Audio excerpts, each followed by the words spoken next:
Welcome, welcome, welcome to the Thursday. Wait, no, today's Tuesday. What am I saying? Hold on, folks. Forgot to turn on my light. Sorry about that. Tuesday stream, how's everybody doing? Good morning. As you can clearly see, I may or may not have just woken up, okay? Cut me some slack, folks. Hey, Careless Whimper, how's it going? Celtic Taboo, how's it going?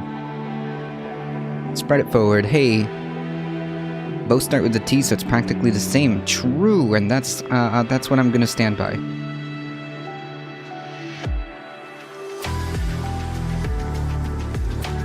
Sorry, I was also distracted by my cat. I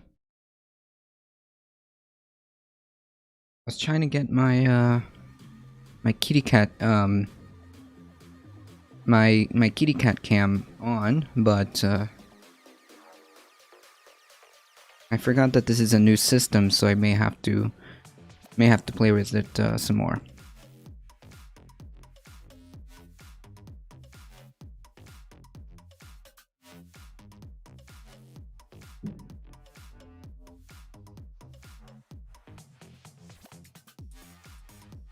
Mebius, how's it going?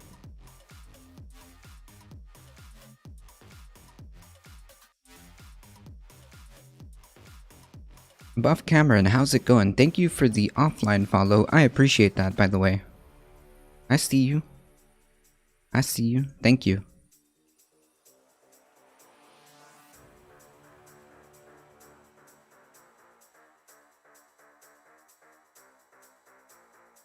Alright, folks, we definitely have some headlines to go over. So let me go ahead and start bringing that up. Pretty chill day, mostly playing Street Fighter. Nice. Yeah, I think today is going to be very chill. Ready for some news? Let's go. Let's do it. Today's going to be a very chill day as well. I have the opportunity to have the day off today. Could be not so chill. Yeah, well, the news, depending on the outcome of that trial, yes, the jury is deliberating. The defense and prosecution, both did their closing statements. The jury is now deliberating at this moment, I believe. But it could get very spicy. The National Guard is already there. Yeah. You're welcome. I seen your interview on Dan's channel and I thought you were great. Thank you. I appreciate that, Buff Cameron.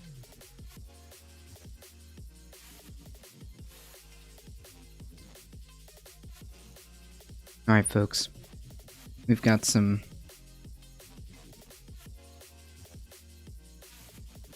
news to go over. First, I think we should, hey, Big Dangly Things, how's it going? Morning. First, I think we should, take a all listen. of this horror. There are people who look at all of this horror and say, well, we'll be out of the woods soon. We're going to have a boom when it's over. It's going to be like 1945, the end of World War II, which was followed by a bit of a boom in the United States. And so I want to conclude with a couple of observations, one of them about this boom mentality. I don't think a boom is coming. And it's not that I can predict the future. I cannot. Nobody can. But the conditions for 1945 are simply not here. And so there's very little reason to expect now what happened then. Just not the type of boom that we want. Did you see that Richard Wolff is debating Destiny on Wednesday? What? Tomorrow? Wait, today's Tuesday, is it? Tomorrow? Or next Wednesday? Now that I'd be interested in watching. Now that I would be interested, now that I'd be interested in watching. Its people had been deprived of the ability to spend money for over 15 years. Basically from 1929 through 1945. Yeah, it's gonna be boring as shit, I bet. Depression had denied them the ability to paint their house, buy another car, live, send their kids to college, any of it. There was no jobs, there was no income for none of it. And no sooner was the Depression kind of over, 41, but then the war made it impossible to get those things too, because the resources of the United States had been deflected for war production, guns and bullets and uniforms and ships and tanks and all of that. So in 1945, you had what's called pent up demand that had accumulated for a long, long time. We have nothing like that. The demand here has been pent up for a year, not 15, and that's not even close. Here's the second reason. The level of debts that Americans have accumulated is much higher now than it was in 1945. That's true. Therefore, the money Americans can earn now is Yes. going to have to go. Yes, that's completely true. Hey, Heat, how's it going? I honestly don't think it's gonna be that good. Well, maybe. What? True, Spirefall. True. True. How's it going, Heat? Destiny will call any good leftist idea liberalism or capitalism, even though it isn't. Oh wait, I'm sorry. Hold on, folks. Same old, same old. Yeah. Come on. I don't know why sometimes, like, when I press... You can do it. Sweet. Alright, go follow Heat420_. You should follow them. They are cool peoples. I appreciate them. To service their debt, especially if interest rates continue their recent rise. That's going to be very expensive. It's not going to leave all that much to be used to buy goods and services. True. So that pent-up demand, which hasn't been pent up more than a year, Happy 420. is going to be deflected into repaying huge levels of debt. Mortgage debt, ready? Automobile payment debt, credit card debt, student loan debt. The four huge debt burdens carried by the American people, way beyond what existed in 1945. Hold on, folks. I'm not done yet. Then there is the fact that in 1945, the United States had no economic competitor in the world. All the other countries that might have been competitors had been destroyed in the war. Germany, Japan, Britain, France, Russia, China, decimated by long wars that took Are you their watching young Destiny versus people, Wolf debate? that Yeah, destroyed I their most likely will be. factories, their transportation So- networks, all the United States had no war on its territory other than the first act in Pearl Harbor. Yeah, so I mean, there's great points that are being brought up. I was interested because of the this came out like last month, but I was interested because of the title. I've wondered if and how and when we would get out of this economic funk, I should say, especially like concerning like the working class, the middle class. But it seems to me like there is a possibility that we won't. That this is a different scenario. This is not like it was during the last depression, and who knows? So yes, he does bring up some good points, though.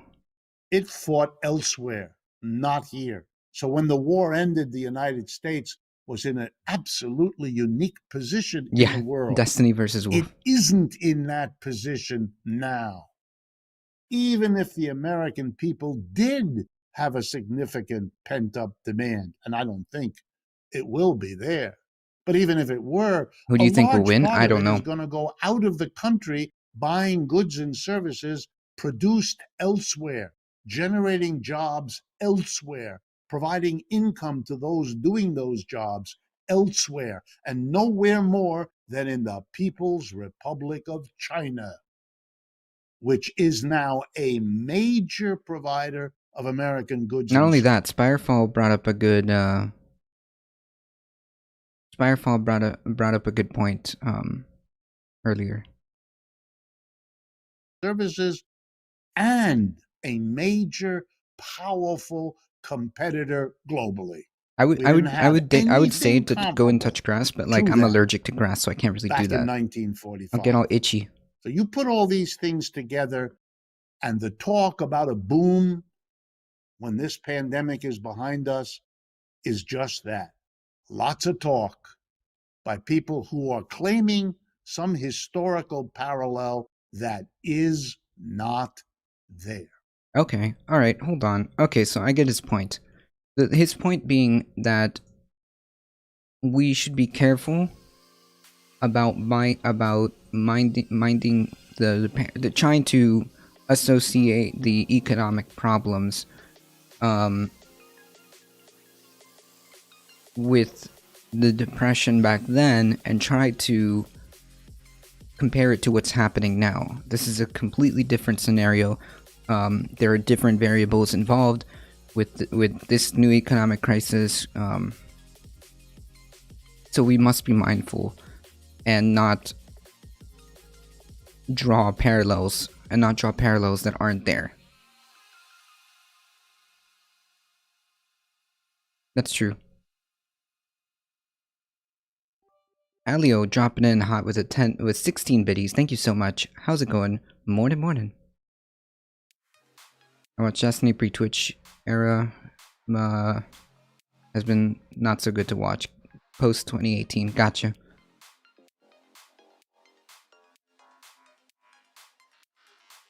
Thank you.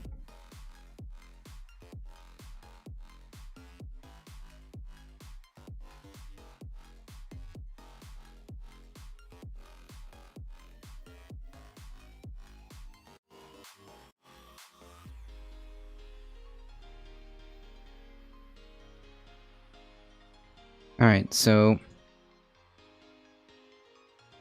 I've come to agree with like I think about 90% of what Second Thought has put out so far. And this is a new video that just came out a couple of days ago. So hey, let's take a look. Because we got plenty of time. Alright, folks. Wolf's points are correct. I imagine it's the same in the US, but in Denmark, wealth has been consolidated into significantly fewer and fewer hands during this last year. Yeah, I mean, it's definitely concerning that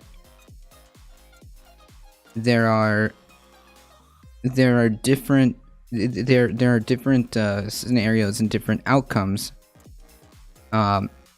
in this situation, because I believe in like the really bad depression in the 20s or 30s, even 40s. I think that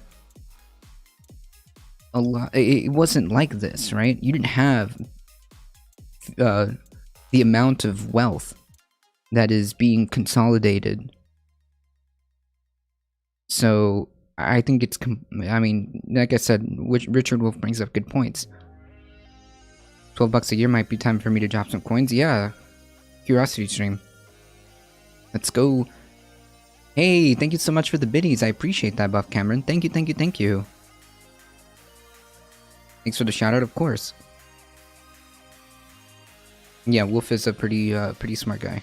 Also, Buffett is pulling out of the market, expecting a crash in the upcoming months, so things might get real bad soon. Yikes.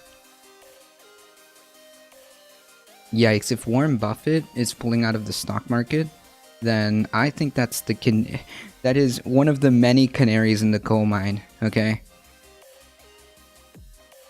If Warren Buffett is pulling out of the stock market, that is one of the many canaries in the coal mine.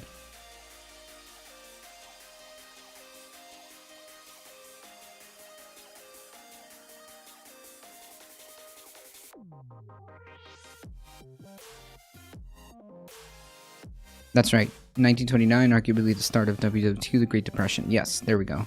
About 1929. This episode and others like it are made possible by the generous support of my patrons on Patreon. If you'd like to help support my channel and get early access to every video, consider becoming a patron at patreon.com/secondthought. To the rest of the world, the US is known for a few things: obesity, Disney World, and our massive military.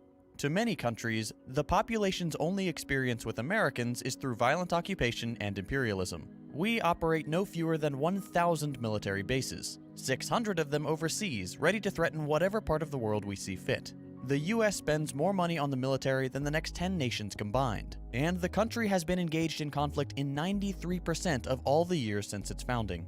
The United States is an exceptionally warlike nation.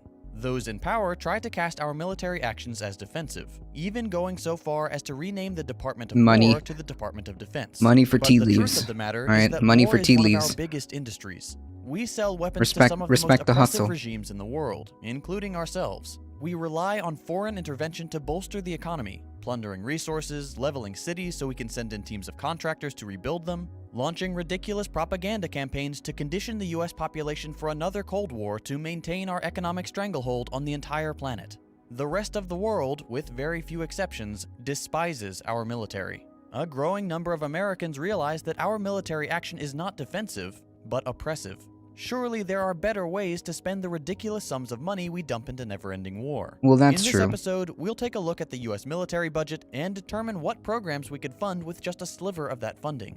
Let's start with some numbers. While we don't yet know the exact defense budget for fiscal year 2022, it's looking like the base budget will be somewhere in the $704 to $708 billion range, roughly the same as the previous years. This is despite the fact that the Democrats want to paint themselves as less warlike than the Republicans, and that progressives have been calling for major cuts to military spending. Of course, in reality, the Democrats are not any less warlike than the Republicans. They've simply rebranded themselves as woke imperialists. So Biden's military budget matching Trump's should not come as a surprise. To keep things simple, let's assume a nice round figure of $700 billion. This massive sum funds a number of different projects: Not only research, that- development, and procurement of new weapons And that's kind of being generous. I thought it was more. systems, paying military personnel, operations and maintenance, and becoming more and more expensive with each administration, paying private contractors to do the military's job without supervision or even much regulation. The Pentagon budget has been trending upwards for years, reportedly due to the desire to keep up with China's increase in spending, which grows by roughly 6.5% each year. Of course, this ignores the fact that we could literally cut our defense budget in half and we'd still be spending $100 billion more per year than China. Just like in the first Cold War, the existence of another economic superpower makes for great propaganda to convince Americans it's a good idea to dump more money into our industrial war machine. Now, $700 billion is a massive figure. It's too big for most of us to even wrap our head around. So let's break it down to a monthly budget. The Pentagon spends roughly $60 billion per month on war and the maintenance of global domination. $60 billion is still a ridiculous sum, but at least it's a slightly smaller number to work with. So, what could we do with just 1 month of the US military budget? We face a huge number of challenges here at home, which is part of the reason it's so infuriating when our tax dollars go towards blowing up innocent people in other countries. We face a homelessness crisis, with over 500,000 Americans without so much as a roof over their heads. And that was before the pandemic and the waves of evictions still looming over millions of families. We have the most expensive colleges and universities in the world. Our students are underperforming compared to other nations, and enter the workforce with tremendous debt, more than any previous generation. We're the only industrialized nation not to offer some kind of universal healthcare, despite being the richest nation on Earth. Instead, our healthcare is the most expensive and least effective among peer nations. Inequality in the US has gotten so bad that life expectancy among the working class is going down, while the rich get richer and their life expectancy continues to trend upwards. Housing has become completely unaffordable to most Americans. Yep. There's not a single county in the US where a minimum wage earner can afford a one-bedroom apartment. This is despite the fact that we have a huge surplus of homes. There are currently somewhere around 17 million vacant homes That's in the right, US. Smurfall. We keep building them, but no one can afford them. These are just a small sample of the problems average Americans face in their daily lives. So, let's see what we can do with a slice of the war budget. We'll start with homelessness. According to one government report, it would cost $20 billion to end homelessness for good. Not $20 billion per year, a one-time investment of $20 billion.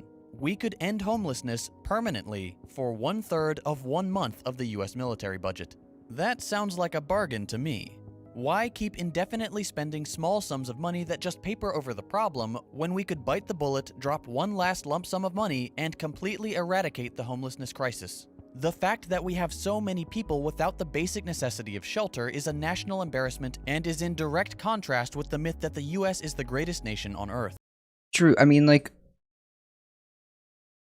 it is embarrassing, and the fact that we have the means to solve this issue with just 1/3 of 1 month of the military's budget is beyond as to why. I mean, well, we know why, but If we can't even It's not provide right. for the most basic needs of our people, what good are we? Frankly, we should put an end to homelessness simply because it's the right thing to do. I mean, But sure. since this is America we're talking about, a one-time investment of $20 billion will save us money in the long run. The Yeah, federal government They already figured that out in other countries that have had great success in just like housing the homeless and giving them resources to get their get them up. And yeah, Finland, exactly. Finland, Careless Whisper is where I'm thinking. Um,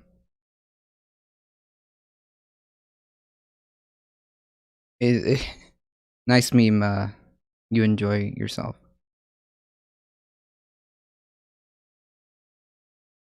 Why did it catch chill? Oh, that's a great username, Chad, the alpha male. If that's the username you need, maybe yikes, dude. You okay?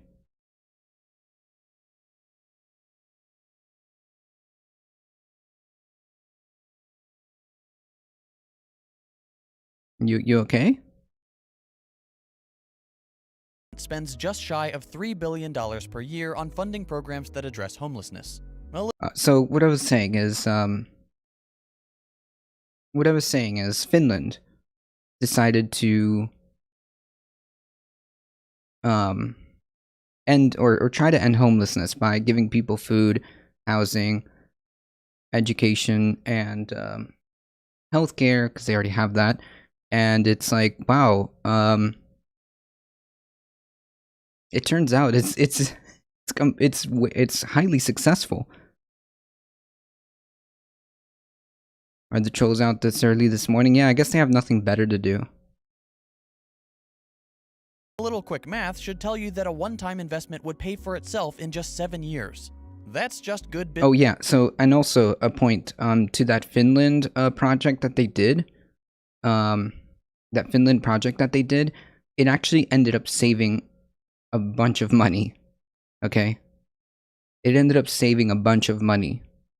And 4 out of 5 of those people who got food, housing, and all of that stuff ended up moving out of the government housing plan. They were able to get jobs because they had the resources to be able to apply for jobs or go to school or get a trade.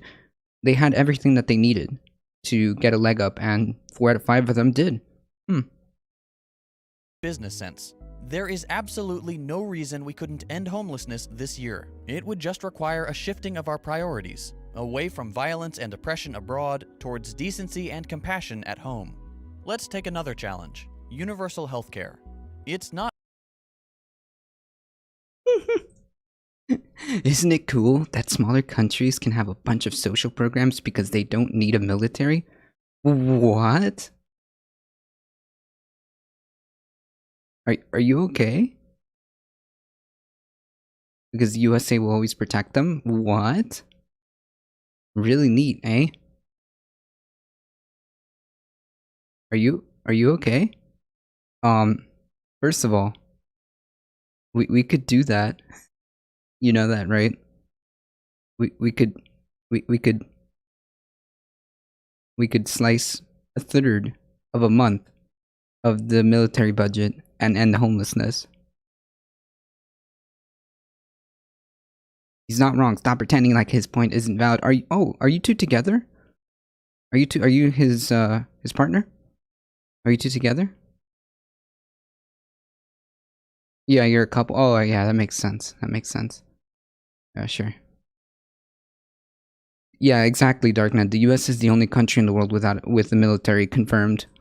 Not uncommon to see Americans saddled with tens or even hundreds of thousands of dollars in medical debt. We have the most expensive healthcare in the world by far. On average, our per capita expenditure on healthcare is $11,000, fully twice the comparable country average. Okay, but we get great care for that price, right? Well, not exactly. Among our peer nations, our healthcare metrics are objectively worst in most categories. Among these categories are critical factors like infant mortality. Well, I would love to respond to an actual argument. I would love to respond to an actual argument, but I have yet to see one. Mortality and life expectancy at birth. To make matters worse, we are the only developed nation that doesn't provide universal healthcare to our citizens. So, in other wealthy nations, and even many less developed ones, you can walk into a doctor's office or hospital, receive treatment, and walk out without paying a cent. That's all taken care of by reasonable taxes. In the US, we still pay taxes, but that money goes to things like bombs and overthrowing democratically elected governments in the global south. Instead of having our healthcare guaranteed to all, we instead have to shoulder tremendously expensive medical bills, even if we have supposedly good employer-provided healthcare. If you don't have health insurance, good luck. There's a reason so many Americans choose not to get the care they need. It's because they simply can't afford it. Okay, by this point in the year of our Lord 2021, everyone should know that the US healthcare system is objectively terrible. It would make a whole lot more sense to do what all the other wealthy countries do and implement a universal healthcare system. So what's it gonna cost? According to a Congressional Budget Office report, the most thorough and extensive of its kind, we need to consider not what it will cost to implement, but... Wait, do you think that, like, what are you talking about, small European countries? What are you talking about? The United Kingdom and France have one of the biggest, the United Kingdom, France, and Germany have one of the biggest, like, and very effective military. Not only that, there's this thing called the European Union. So, okay. So yes, you did say something incorrect. What are you talking about? Are you? It's a fantasy scenario, correct? That's not what I said. I didn't say France has the strongest military in the world. We do. I said France, Germany, and England have one of the top militaries. Leftists think that labor and production is infinite. They lack understanding of basic economics. You can't blame them for thinking a legislator grant everyone wonderful healthcare without repercussions elsewhere. What are you talking about? These are vague points. It seems like everybody else in the world figured this out. Everybody else in the world figured this out, except somehow we are a unique situation where we can't have some type of universal healthcare system because of the military? What? How much we'll save by implementing it. The report is incredibly comprehensive, and if you'd like to read it yourself, the US will sit back and watch China attack other countries. But the bottom line is this. That's your take? Wait, that's a huge straw man. That's a huge like, who are you fighting? That's a huge straw man. China isn't attacking any other country.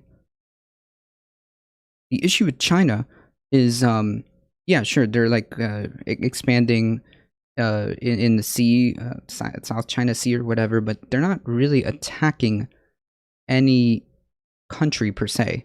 Which country are they attacking? China will never attack anyone, confirmed. I didn't say that either. It's like you're not listening. You're just here to espouse whatever you want. That's fine. I mean, you look unhinged, by the way.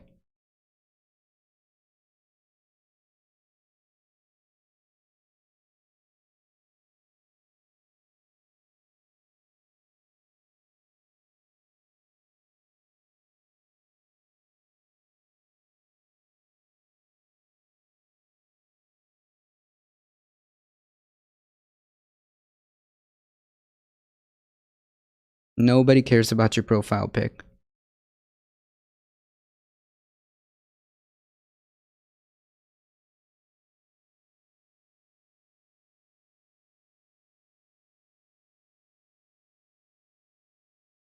Or proposed universal healthcare plans and ran the numbers. They found that every single one of them would save us tens or hundreds of billions of dollars per year, ranging from $42 billion to $743 billion. Then, just to show the most extreme end of implementation costs, That's right, they Memmius. developed a fifth hypothetical system, a program with high payment rates to providers and drug companies and low cost sharing for individuals, and added long-term support and services. Even under this unrealistic model, spending only increased by $290 billion per year, less than half of what we spend on death and destruction every year. Of course, no one is suggesting we implement this needlessly expensive approach. The model that most closely matches current Medicare for All proposals would yield $300 billion in annual savings. That sounds pretty good. At this point, the only people who are against universal healthcare are those who have been paid— Wait, who said that we should just... Wait, who said we don't need a military? I'm saying we don't need this vast military when we have problems here at home. What are you talking about?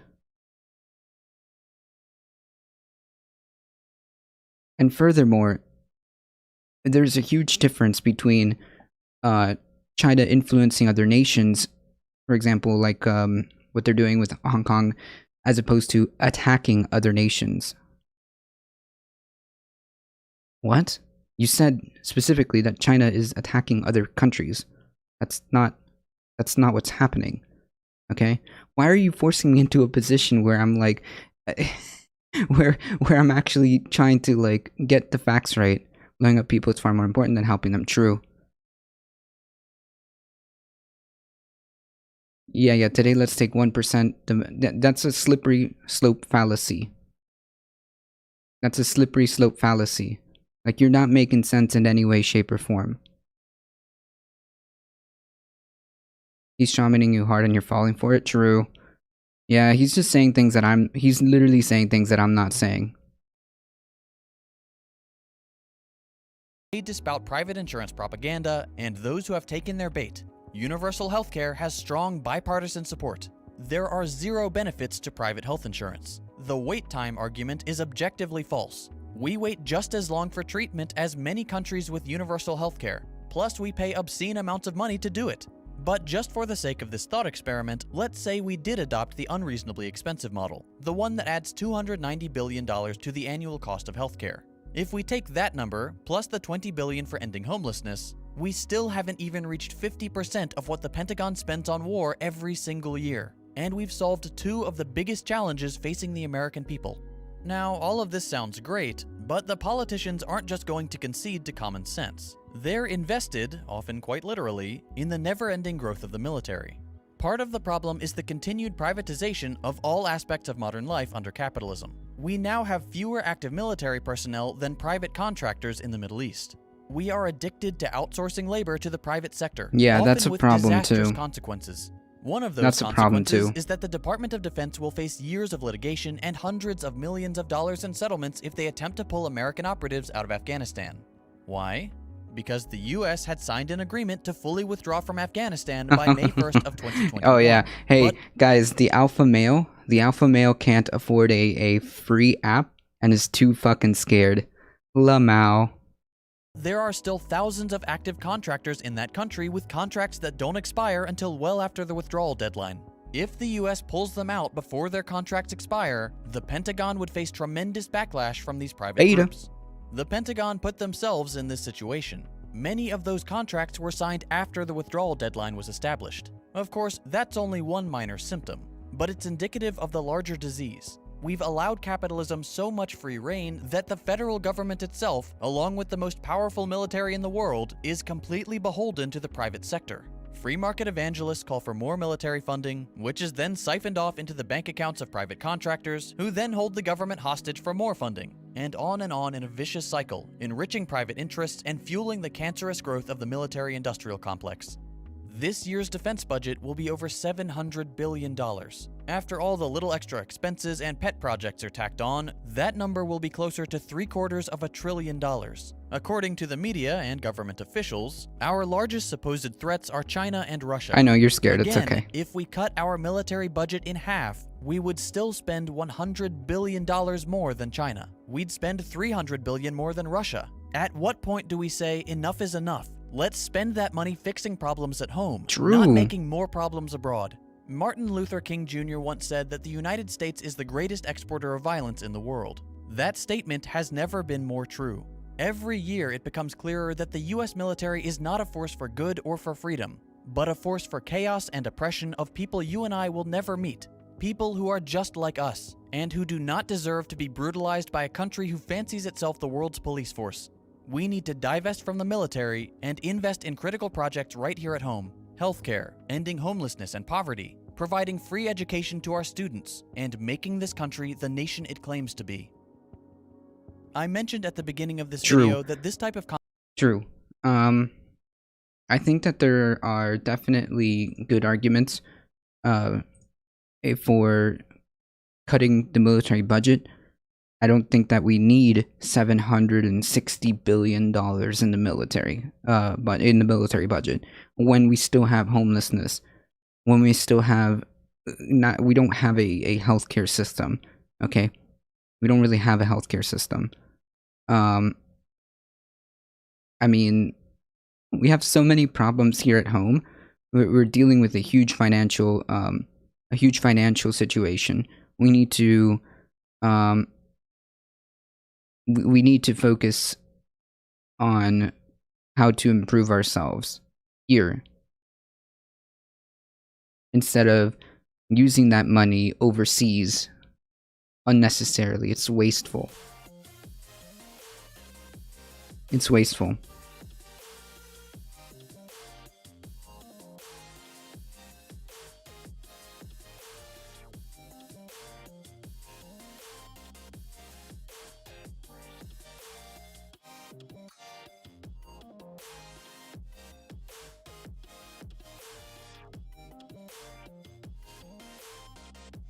U.S. House of Representatives approves cannabis banking bill.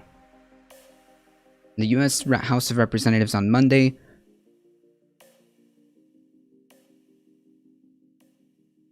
your solution of defunding the military so they have to close overseas bases. Yeah, I mean, we don't need to have all of these military bases abroad. We don't need to spend all this unnecessary money in the Middle East. All for naught, by the way. We could be giving people healthcare. We could be attempting to end homelessness. We could be improving the material conditions of people.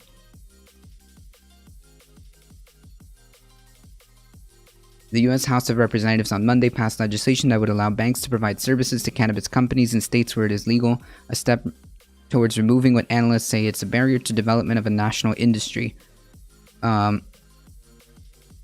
Lawmakers voted 321 to 101 to approve the bill and send it to the Senate. The bill clarifies that proceeds from legitimate cannabis businesses would not be considered illegal and directs federal regulators to craft rules on how they would supervise such banking activities. Banks have been generally unwilling to do business with companies that sell marijuana-related products, fearing that they could run afoul of federal law. That has left companies in the marijuana industry with few options, including relying on just a handful of small financial institutions or doing business in cash. I think that this is a good step. And wait, somebody brought up a good point. Have you considered that maybe sometimes we are the bullies?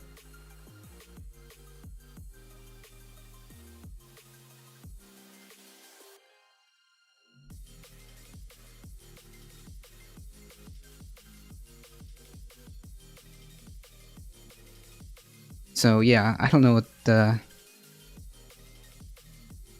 Hey, how's it going?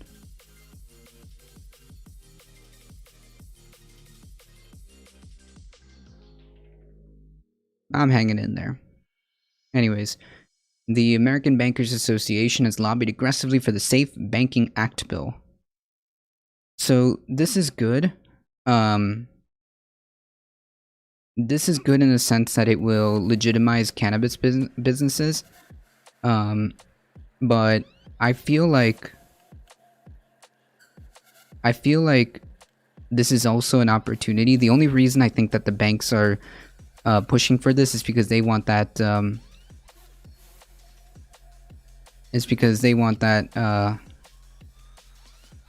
they want that money.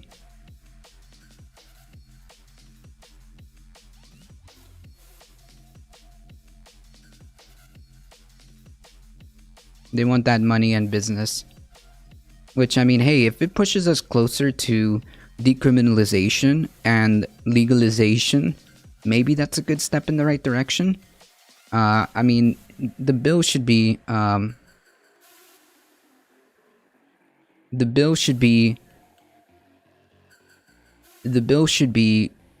we need to decriminalize and legalize all of this, and just be done with it.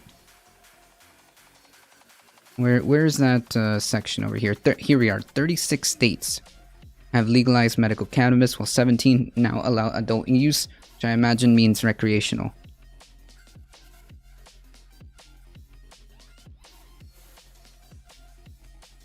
But I'm glad because it's progress. Yeah.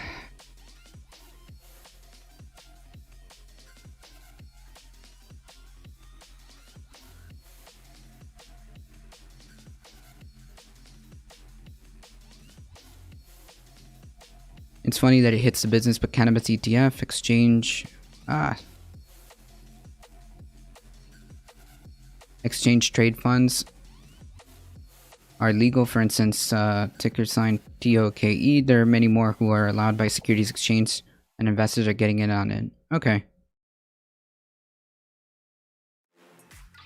Never forget Bleeding Kansas. How's it going, Dr. Dragon Rider?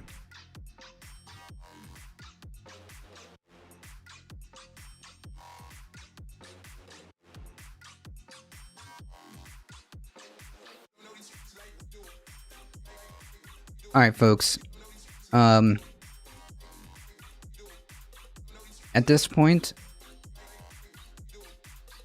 I will be dispatching trolls with prejudice. Like, it was fun for the memes for a few minutes, but at this point, I'm gonna dispatch trolls with prejudice. All right. 36 states have legalized medical cannabis, while 17 have now allowed adult use.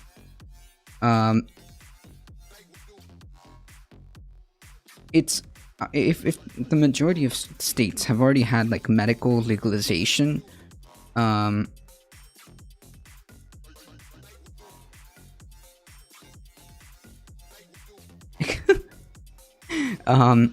about that one?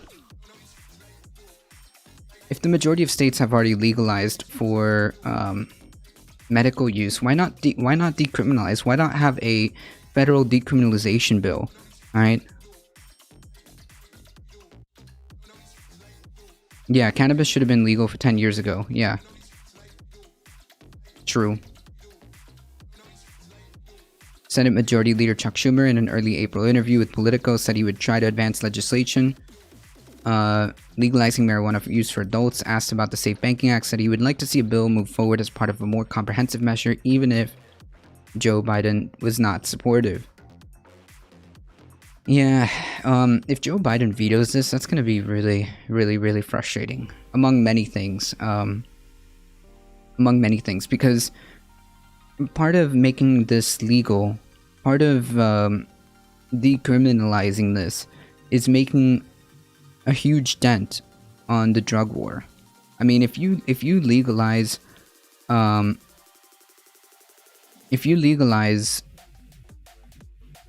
drugs or decriminalized drugs, that would make a huge dent in the drug war.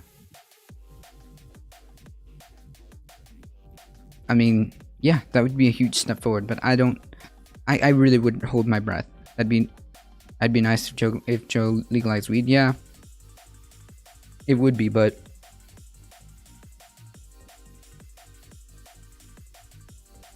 it would also increase the economy. True. But guys, Joe's too busy to legalize weed. That's right. I forgot.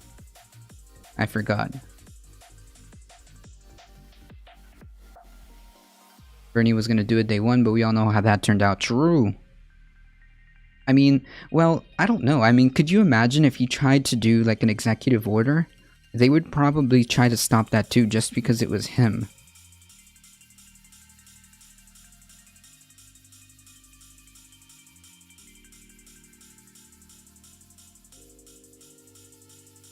I blame Missouri. The bill clarifies that proceeds from legitimate cannabis businesses would not be considered illegal and directs federal regulators to craft rules for how they would supervise such banking activity. Yeah, I mean, it would just be like a regular business. I don't know what the issue is here.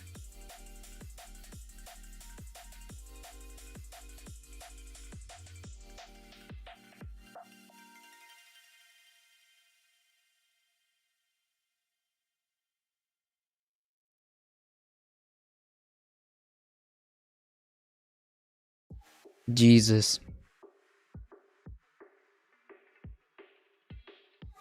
Really? This is why?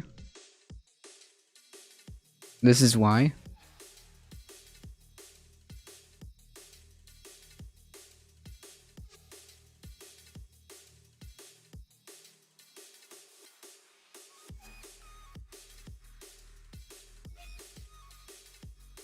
Colorado ain't that dead. Ain't that great. I just moved from there. Expensive.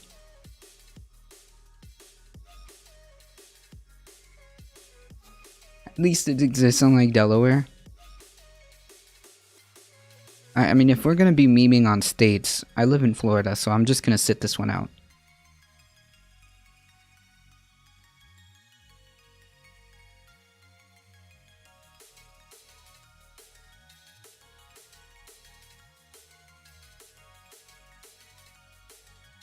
I live in Texas.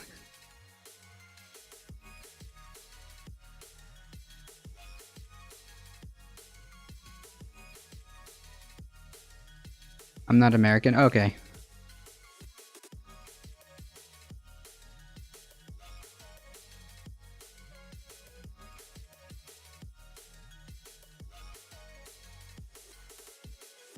And readmitted to the Union?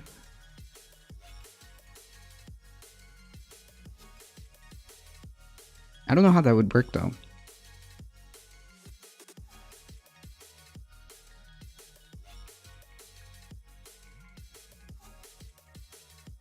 Hey Wiz, how's it going? Ohio is the state so boring we produce the most astronauts because people just want to get that far away from Ohio? Jesus.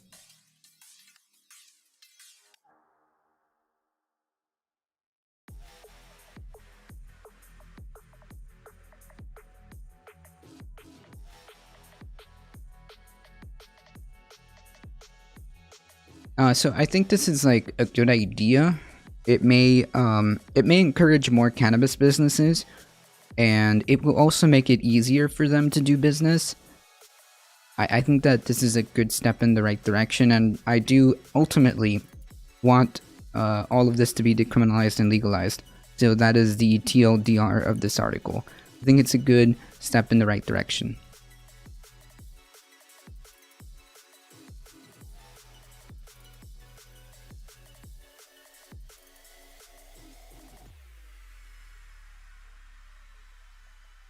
Wisconsin here, but I have family all over the US. Nice. All right. Since we were bringing up Florida,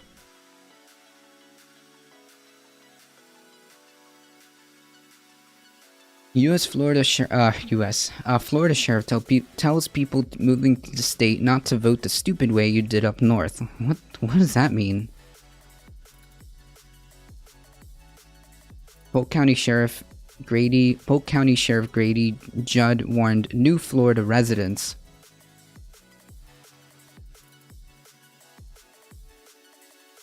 not to vote the stupid way you did up north during a press conference alongside Governor Ron DeSantis. This is what we enjoy in Florida. This is the Florida we know and love, Judd said as he held up photographs showing residents at Walt Disney World on the beach. We're a special place. Oh yeah. You got that one right. And there are millions and millions of people who like to come here, and quite frankly, we like to have them here. So we only want to share one thing as you move in hundreds a day. Welcome to Florida, but don't register to vote and vote the stupid way you did up north. You'll get what they got, the sheriff added, prompting applause from a group of law enforcement, lawmakers, and state officials. Judge remarks were made moments before DeSantis signed the state's controversial anti-riot bill. The legislation, which was passed in Florida GOP-controlled Senate last week, contains several provisions that crack down on protests in the Sunshine State. Yes. My problem here is the comment of this, by the way, person.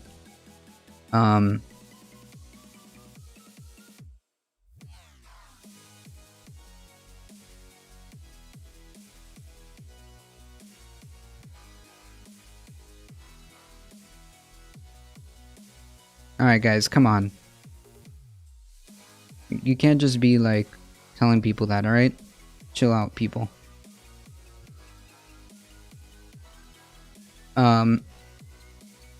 My problem is the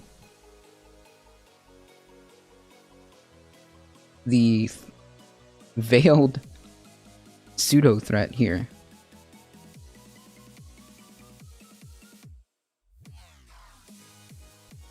If you vote, don't vote the stupid way you did up north.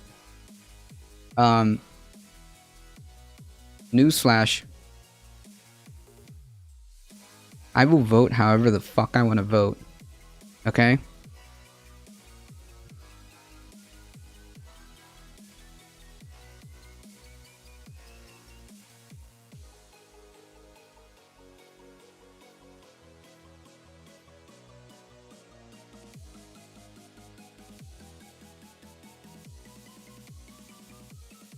Oh, the video?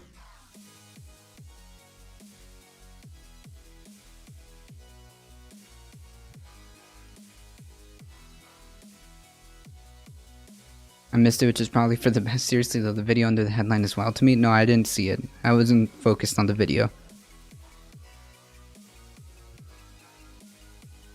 Florida's gonna be underwater in 20 years, so who cares? What will I be like in 20 years? No clue.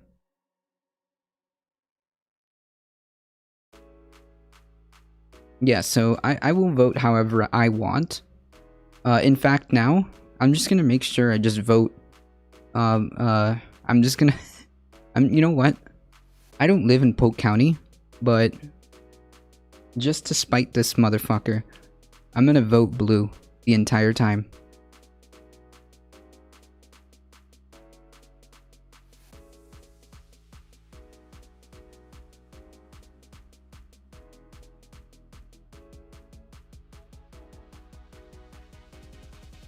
Nobody, no person of in any position of power should be telling you how to vote or how not to vote. Okay, you vote however you want to vote and how you feel you should vote. Okay, we already decided Florida will be a luxurious underwater museum that you must access via scuba or marine. 1,000 per visitor. True. Yeah, so I mean, nobody should be told how to vote. And I'm the gatekeeper. Nice. Yeah, nobody should be told how to vote. And this is borderline intimidation coming from a county sheriff, right? This isn't just like a rando resident saying, you know, all of you newcomers, you have to vote the way I do or something like that. It's a county sheriff.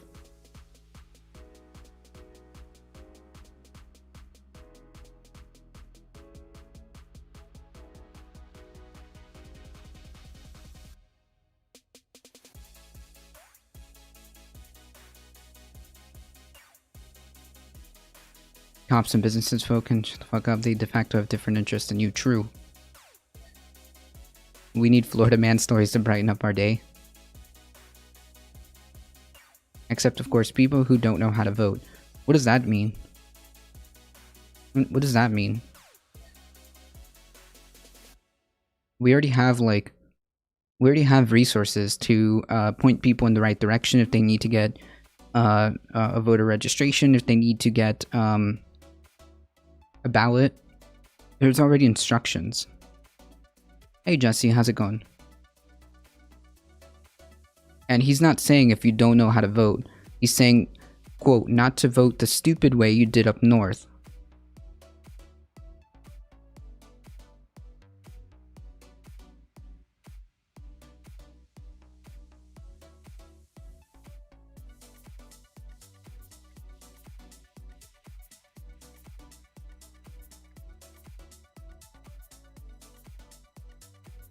At least they're admitting that they lost. He's talking about a place that voted blue. Yeah, because there's a influx of people from I think like New York that are coming down here, and obviously New York is a very blue state. So what the person here is saying is, don't vote the stupid way you did up north.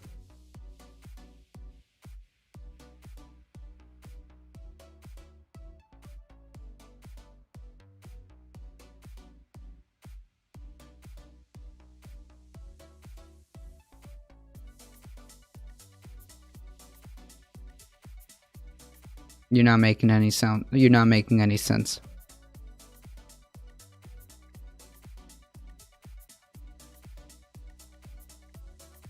Maybe talking about Orlando, which is blue. Maybe. There are like blue enclaves in Florida. They're just not big enough. They're just not bigger than the red than the red counties. Like you have the bigger cities are all blue, but that's not yeah, exactly, they're all just the cities. And no, even Miami's blue. It's relatively blue. They voted blue overwhelmingly. It's just a big city thing. I think Miami, Broward, and there was this other large county that voted blue, but the rest of the state is like red. The rest of the state that isn't like a megalopolis is red.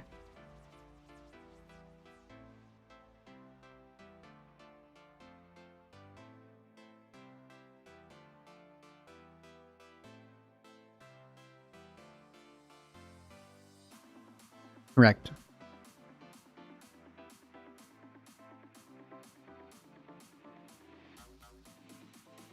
So yeah, not cool, not okay, not okay. And the fact that he's saying this right next to the governor and other officials is pretty disturbing.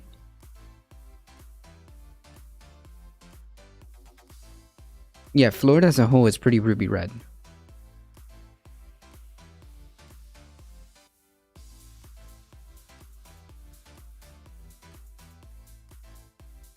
Ukulele or mandolin, I have channel points to spend. Well, you can ask the chat that.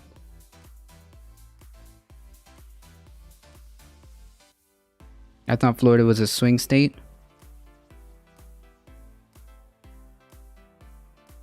No, Florida is not a swing state.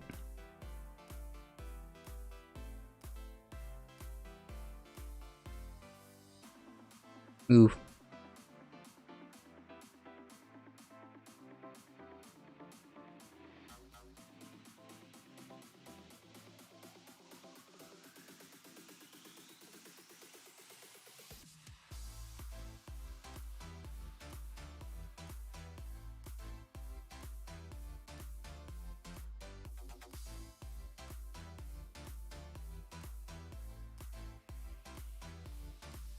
I heard UFC is having a big event coming up in Jacksonville. They have sold out stadium. Yikes.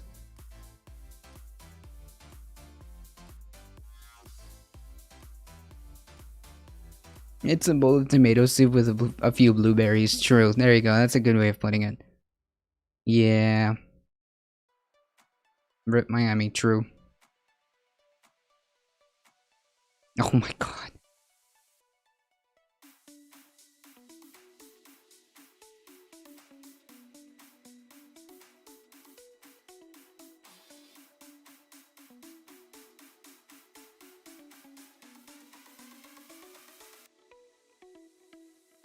Yeah, it's not good.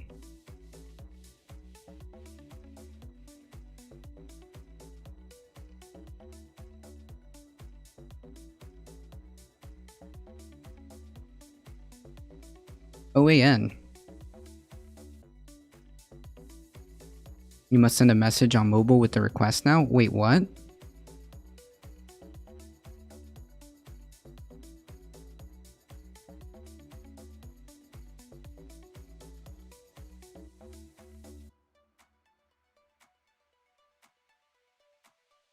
Ah, play a random riff on the mandolin and play random. Okay, so we got both. We got both. Florida has rainless floods where ocean water would just seep through the ground floor. Have you seen that personally? No. Why not both? True. Why not both? Yeah.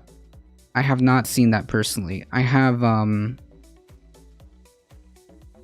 mean, I can walk, I would say like 5 to 10 minutes this way, and this way, I think, and I will hit one of the seawalls that they're, building to keep out this, to keep out the ocean. And king tides can be a problem, although they have attempted to mitigate that by raising the roads and stuff like that.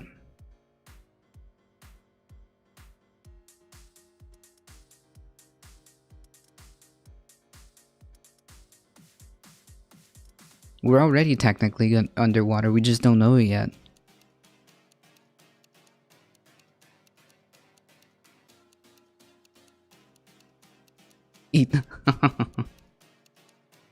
All I know is that Florida is literally built on shells, and every day there's a new pothole. Yeah, that happens a lot, I think, in north to center of Florida. I think potholes are a huge problem up there. True, I'm wearing scuba gear right now.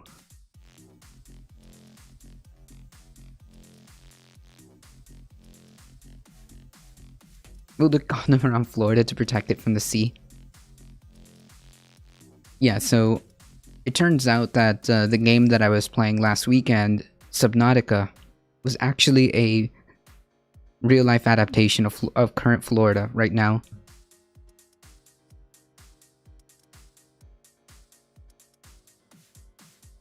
It turns out the game I was playing, Subnautica, is just an adaptation of Florida.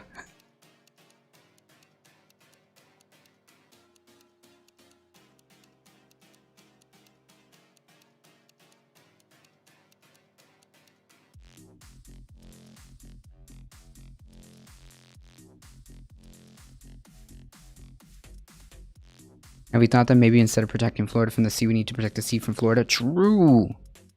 True, there's huge problems with big agriculture in Florida. Yes, that's a good point. There's huge problems with big agriculture in Florida, with agriculture runoff and stuff like that. That has created a myriad of problems, including the algae bloom. Part of that is due to the fact that of big agriculture runoff. True.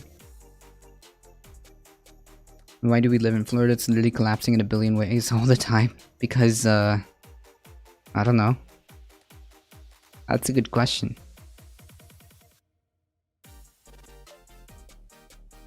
That is a very good question. Luck of the draw.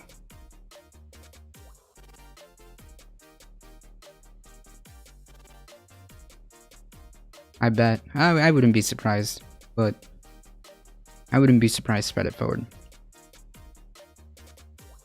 I would not be surprised.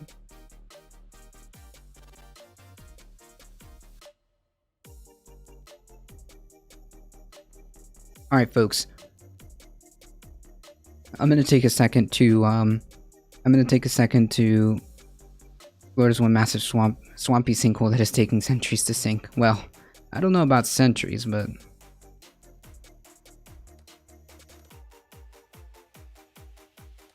I fear that it might be closer than that.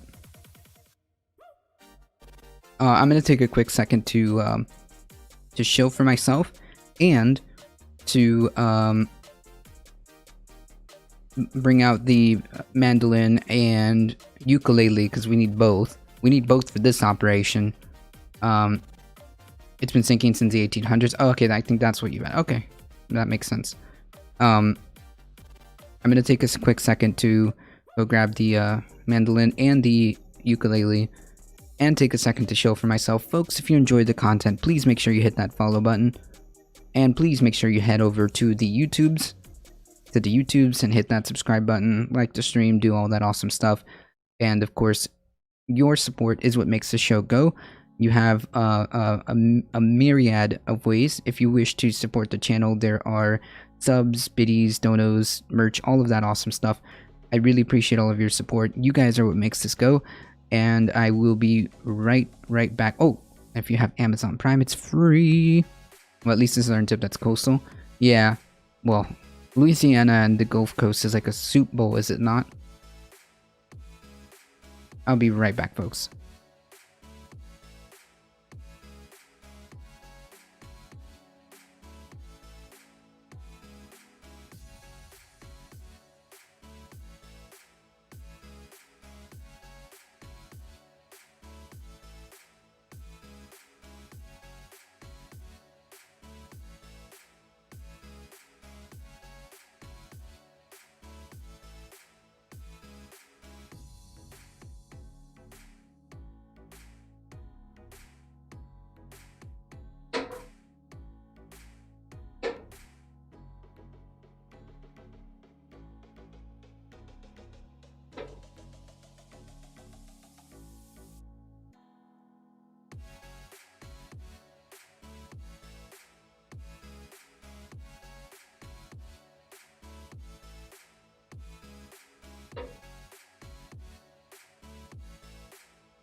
Right, New Orleans is below sea level.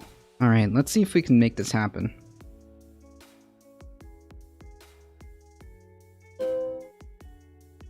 Wait, it's not coming up. Come on. Alright, that works.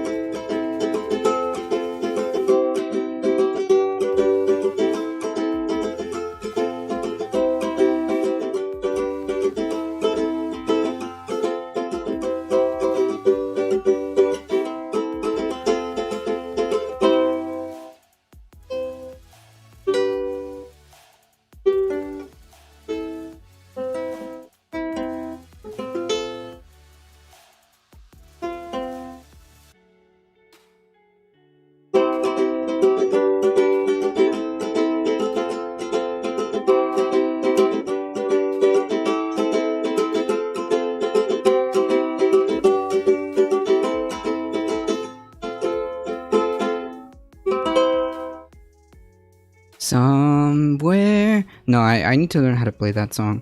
That one is a little bit more difficult. So, okay, we did it. We did it, guys.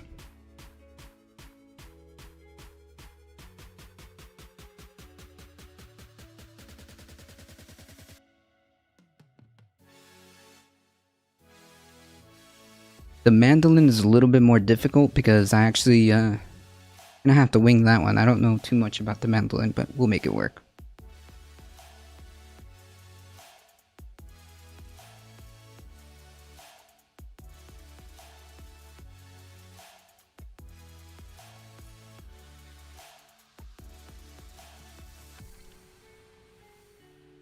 I mean, it's stringed instruments. It should be the same, right? Oh.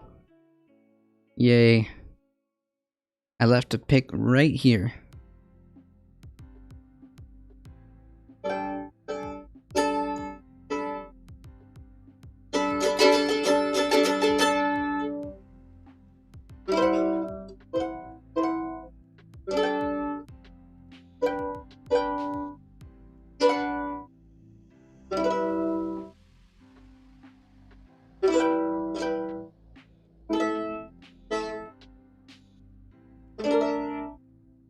Okay, it is not the same.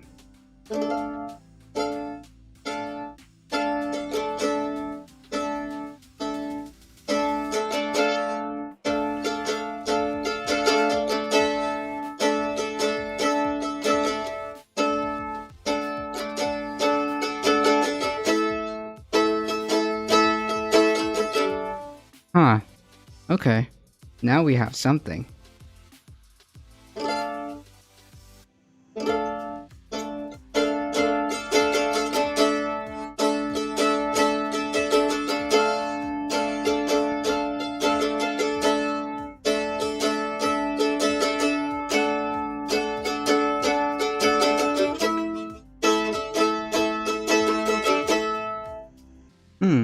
Okay.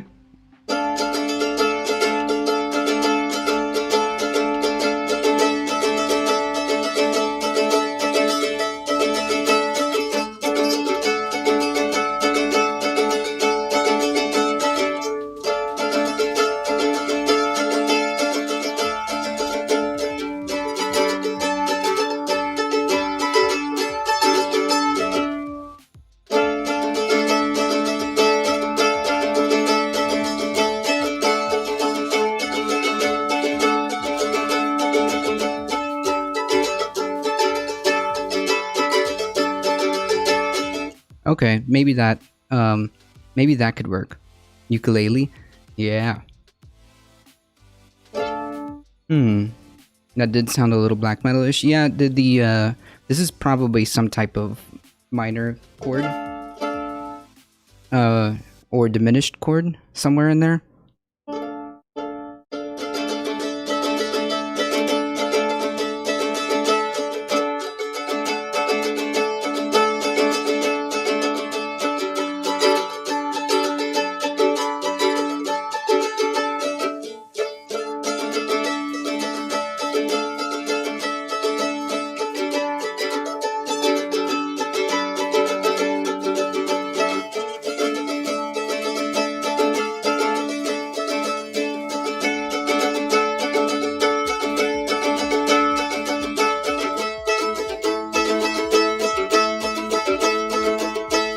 Okay, that kind of made a little bit more sense. We'll figure it out, okay? I'll keep some of these in my back pocket. That's what I'm gonna do.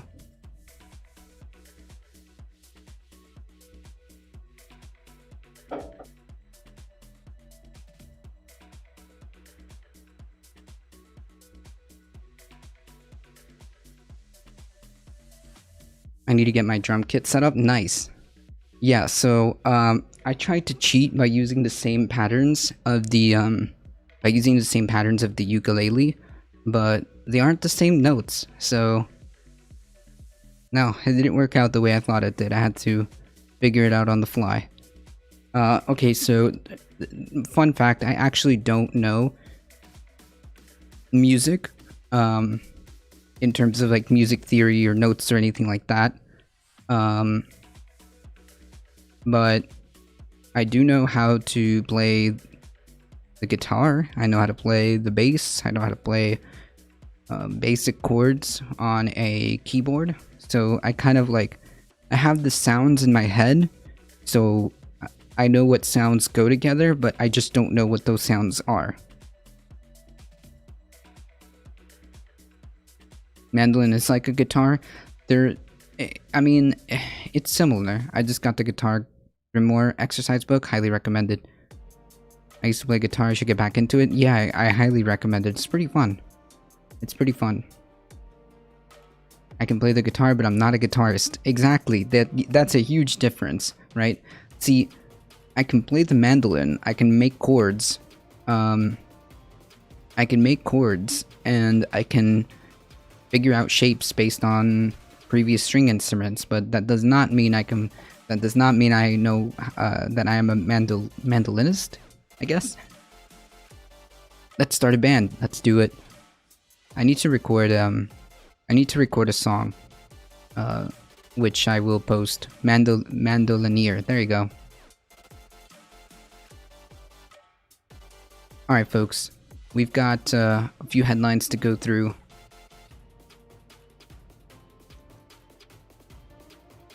Just spitballing.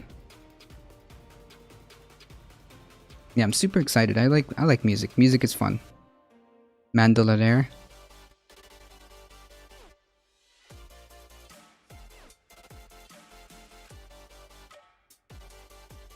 OAN fire staffer who called out the network over voter fraud lies. A producer who recently went on the record to criticize OAN has been fired. Did they cancel one of their own? The network sacked Marty Golingan on Monday, according to a New York Times reporter. Golingan was one of the several employees who blasted OAN for its election fraud lies.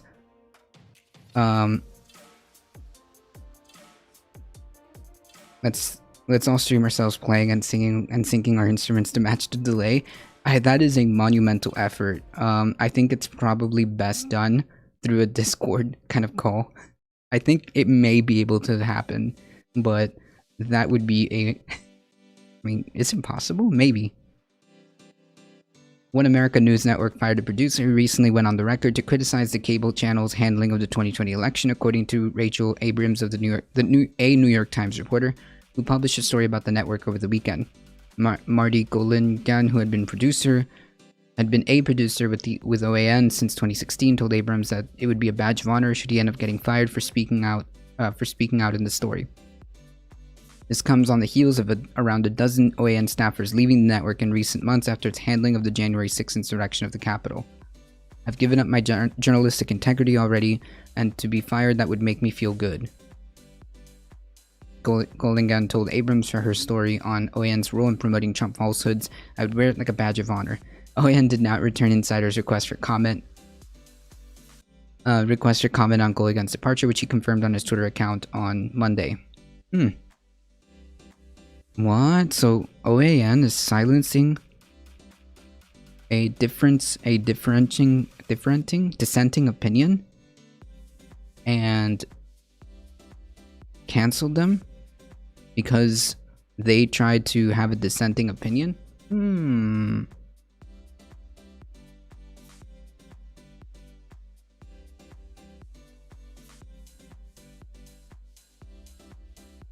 Smoke a big doobie and it'll sound great. True.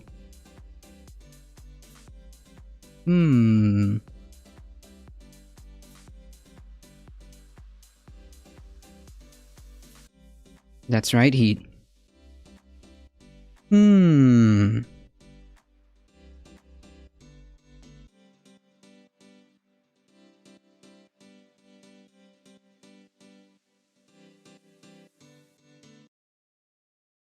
Yeah, OAN has been incredibly irresponsible in their coverage of events, and somebody decided to speak out against it, or at least have a dissenting opinion, saying, hey, we didn't cover this right. I feel like I lost my journalistic integrity. There's issues here, and they fired them. Unbelievable.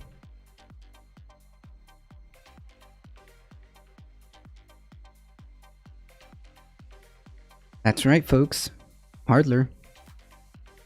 Apple will let Parler back on the App Store. Look at that. Apple has approved Parler's return to the iOS App Store following improvements on the social media company made to better detect and moderate hate speech and incitement, according to a letter the iPhone maker sent to Congress on Monday. The decision clears the way for Parler, an app popular with conservatives among some members of the far right, to be downloaded again. So, yeah, so basically, Apple made good on its word that if they implemented more if they implemented an actual system to kind of deal with this, that they would allow them to be back on the App Store if they had the proper precautions put in place, so on and so forth, that they would be allowed back on. The decision clears the way. Oh yes, the letters addressed to Senator Mike Lee and Representative Ken Buck, obtained by CNN, explained that since the app was removed from the platform for violations of its policies, Parler has proposed updates to its app and the app's content moderation practices. Not only that, they also, I think, got rid of the CEO as well. You think that right people are going to get back on Parler after they worked with the FBI? No. No. That's literally my rep. F him. I don't know, like, much about Ken Buck, but if he's your representative, I'm sure you know more than I do. Apple, on April 14th, Apple's app review team told Parler that its proposed changes were sufficient. And the letter continued, now all Parler needs to do is flip the switch. Apple anticipates that the updated Parler app will become available immediately upon Parler releasing it. That's right.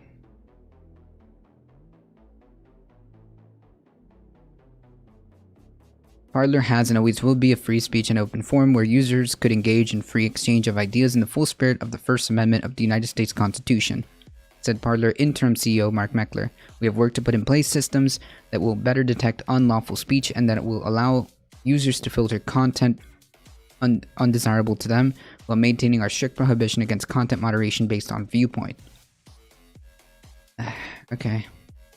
Parler, an alternative to Facebook and Twitter that bills itself as a haven for free speech, was removed from major tech platforms in early January following the US Capitol riots. Parler was kicked off Apple and Google's App Store as well as Amazon Web Services, which had been hosting the company's product. While all three tech giants cited the presence of violent speech as Parler as a reason for removal, Parler later said that the other vendors would also cut ties with the company, effectively shutting the service down and making it inaccessible on the web. For several weeks, visitors on Parler were greeted with a static page instead of a functioning social networking app. The app came back online February 15, but not before Parler's CEO was terminated by the board. In the meantime, Parler is waging a legal battle against Amazon, alleging that big tech companies colluded to restrict Parler's access to the market. In court filings and elsewhere, Parler said that they had been developing an artificial intelligence-based content moderation system when the larger platform's crackdown took place. Yeah, so I mean, obviously, Facebook,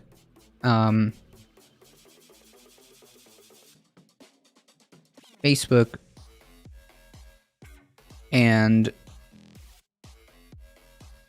Twitter and YouTube and all these other companies are huge. Okay? Way too big. I do think that obviously they need antitrust legislation to be done, so on and so forth. He hurt soldiers by letting corporations build shitty houses for soldiers. Yikes.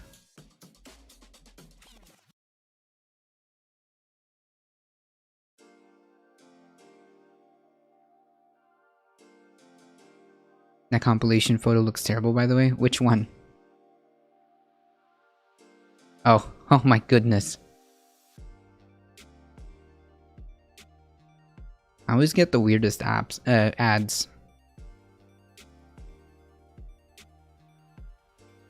Right. Wing. Crappy houses should be illegal, but also there can't be too much bureaucracy. Like, you have to have the ability to make sure you can house people and make sure that they have you know, the basics, but you also can't like build crappy houses, which would defeat the purpose at the end of the day if they like collapse or aren't adequate.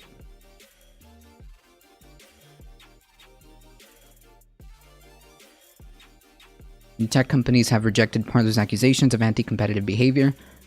In Monday's letter, Apple said its decision to remove Parler from its App Store was an independent decision and that Apple did not coordinate or otherwise consult with Google or Amazon with respect to that decision. Press X to doubt. I mean, a lot of these companies coordinate. I mean, of course, I think that Parler's inadequate moderation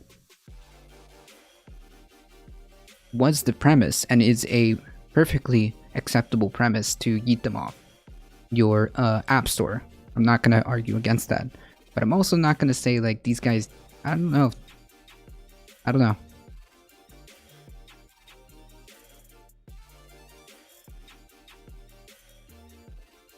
Folks, we got another one. We got another Gap mail. We got another Gap mail to go over.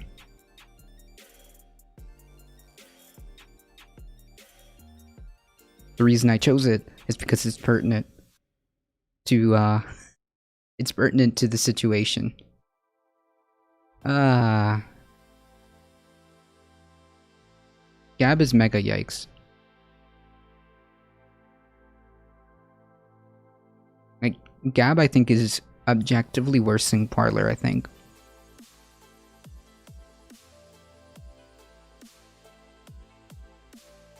Parler bends the knee to big tech.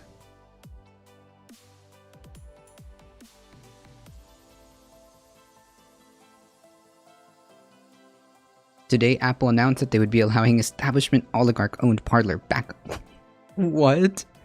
Establishment owned Parler? Oh, okay. Back on the Apple Store. This comes after Parler ousted their pro-free speech CEO and founder John Matz, who claims that his 40% stake in the company was stolen from him. After removing Matz, Parler implemented a troll filter to censor trolling content, whatever that means. Okay. Bloomberg reported that Parler is working with a third-party artificial intelligence software company, Hive, to automatically censor and remove content that Apple doesn't like. No. No. First of all, the artificial intelligence was already underway according to them. That was already going to happen. Do you have a Gab account? I may or may not have a Stock Puppet account somewhere. Because this is just too much gold. Why do I get these emails? Because I may or may not have a Sock Puppet account.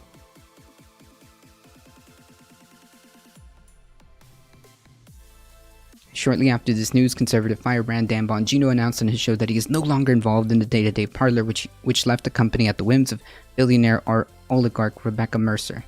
What? So first of all,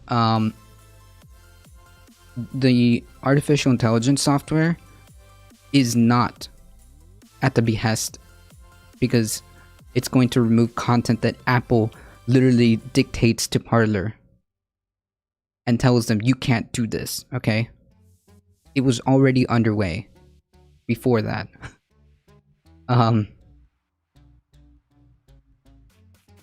Shortly after this news, yes, at the same time, the same Mercer family behind the atrocious privacy nightmare of Cambridge Analytica, didn't Gab, oh no, wait, I'm confused. Was it Gab or Parler that got super hacked? I would consider that a atrocious privacy nightmare, don't you think? Didn't Gab get like super hacked recently? I'm not sure if it was Gab or Parler, to be honest. I think it was Parler. Okay, maybe I'm wrong. Fake news, everybody.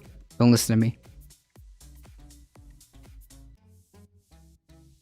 The same people who threw Milo under the bus. The same people who threw Steve Bannon under the bus.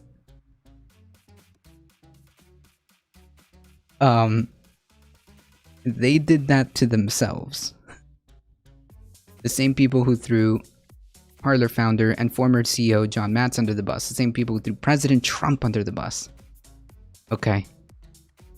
He did that to himself. No? Hey, wait a minute. Whoa. Wait. I almost skipped this. 70 terabytes of Parler users' messages, videos, and posts leaked by security researchers. That was in January. Gotcha. Okay, so it was Parler. Alright, fake news, everybody. Don't listen to me. It was Parler, not Gab.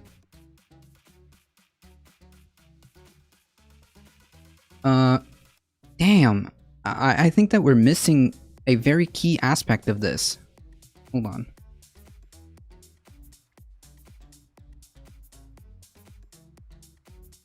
Oh wait, no, folks. I knew I saw it somewhere. Hold on.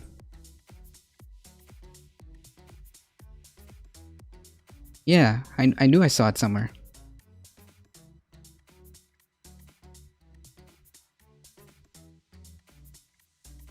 Yeah, so hey, buddy, I think that this might be an atrocious privacy nightmare.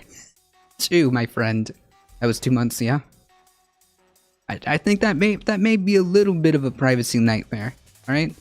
And furthermore, that's really weird. Why did all these guys get thrown under the bus? Could it be that maybe they didn't take, like, maybe they should have taken a little bit of personal responsibility? Eh? A little bit of personal responsibility and realize the consequences of their actions? Huh? How about taking a little bit of personal responsibility and figure out why that happened to you?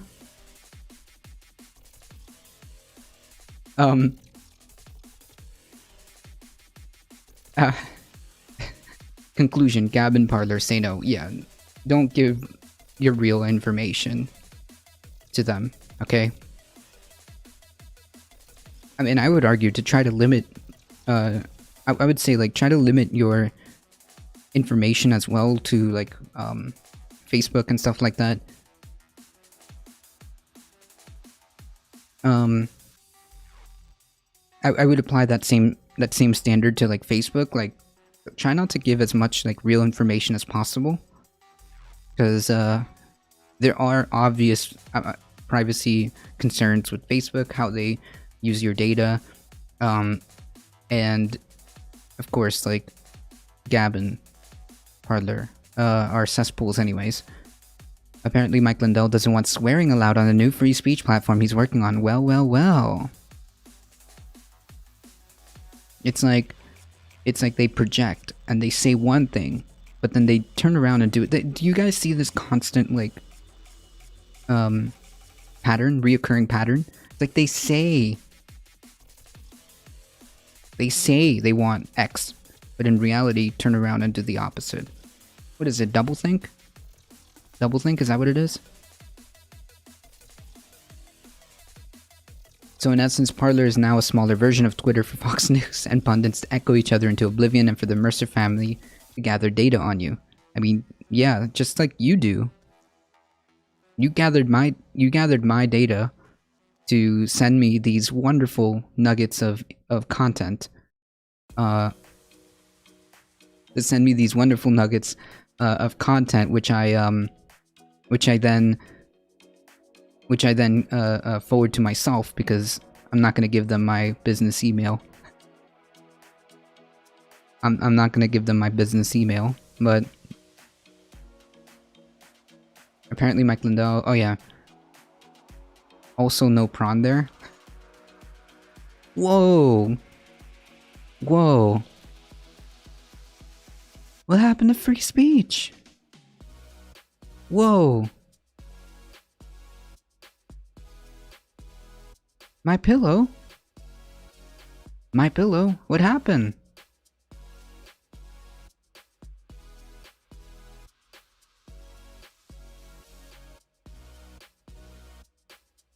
Conservatives are celebrating Parler's capitulation to Apple and transformation as a de facto big tech controlled social network as a win.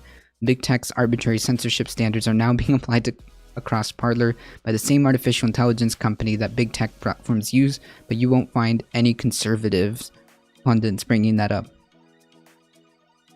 This is why the right continues to get steamrolled into culture. Wait, what? How did we get here? And their hang against porn is just sad. True. Not my pillow. Wait. How did we get here? Conceding to the enemy's demands in order to participate in the enemy's app store is not a win for the conservatives or the right in general. It's a PR win. Yeah. Hey, What's this guy's name? Torba? Hey, Andrew Torba. That's what a business does. That's what they do. That's what a business does. Okay. It's a PR win for Apple, who hopes to get Republicans in Congress off their back. Wait, which Republicans? The Mercers may see this as a win, but the people will not. Who is the people? Not the smart ones who see through the grift and pathetic weakness. The people want one thing: to speak freely online without permission from some billionaire from some billionaire oligarch, be it the Mercers or Mark Zuckerberg. They certainly don't want to be policed by AI.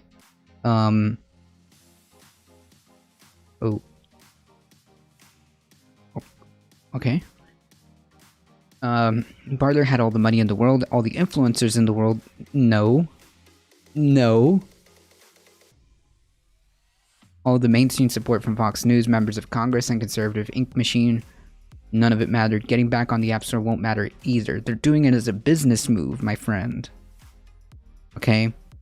They realized that CEO was toxic to their company. They removed him as a PR move. And now they've implemented or finished implementing a moderation system and a new security, whatever it is that Apple asked them to do, so they could get back on the App Store so that they could make money. Jesus Christ. This is not a hard puzzle to solve. Parler bent the knee to Big Tech has them under their thumb. Yeah. No amount of shilling by Fox News pundits is going to change that fact. No amount of money spent trying to bring people back to have their speech policed by some robot is going to work.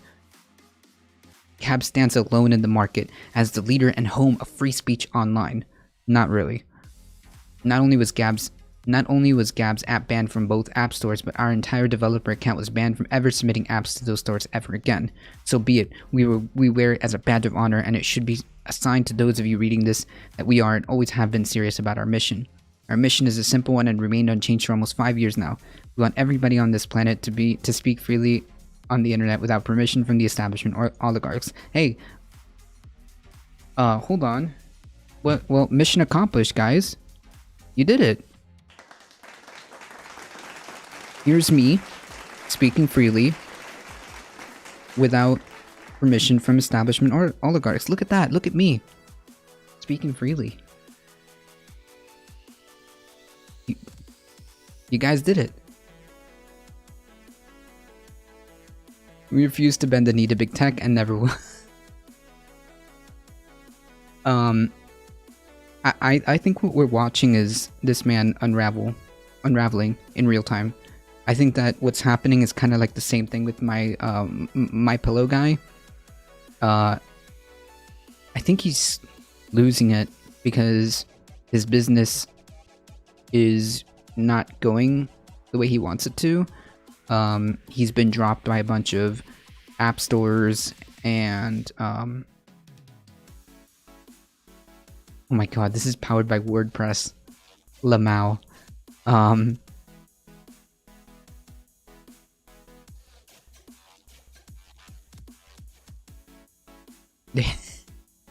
So I think that his business isn't doing so well, and I think that he is freaking out, and he's watching the competitor. I mean, Parler is the competitor. Undeniably, Parler is the competitor. Get a one up again, and I think Gab is gonna be left in the dust, left alone, and I think that this business isn't gonna last very long. And I think he's afraid of that. The same thing with Mike Pillow. I think that all of those stores dropping Mike Pillow, a lot of the advertising drops, a lot of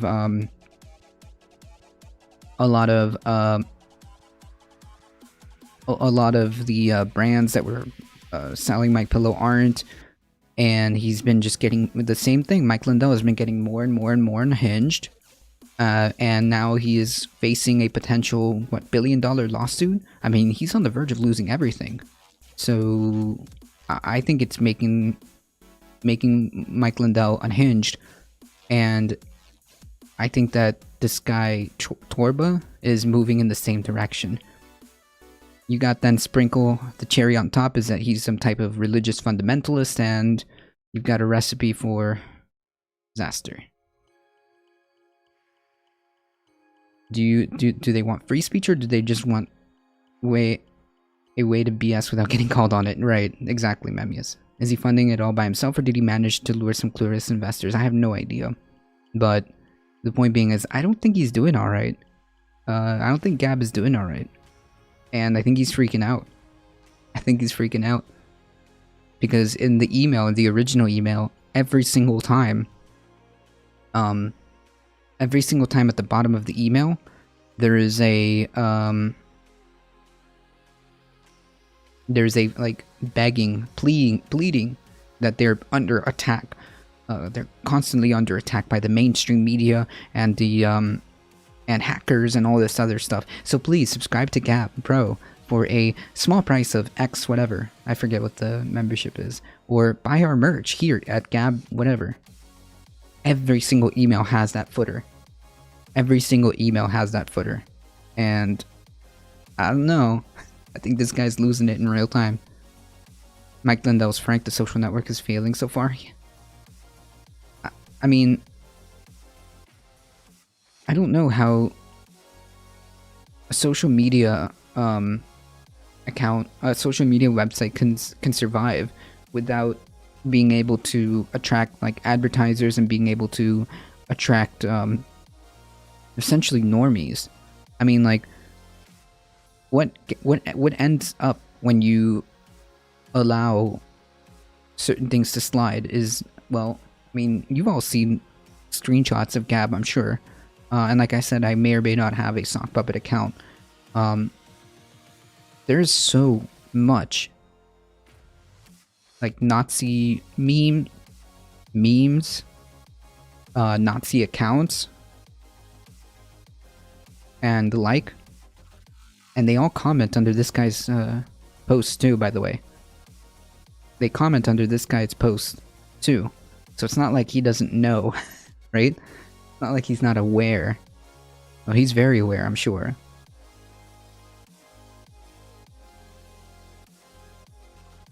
Nobody wants to go to a site like that, right? Nobody wants to go to a site like that.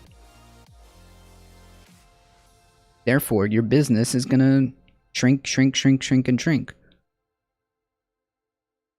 It's not a winning strategy, my friend, if you're talking about like launching social media or a business like this. Sorry. There are guardrails that need to be put in place, and there are certain things that are more attractive business-wise, okay? So how about you take some personal responsibility, and when your business fails, because I do think that it is not looking good for you, take some introspection and realize what you did.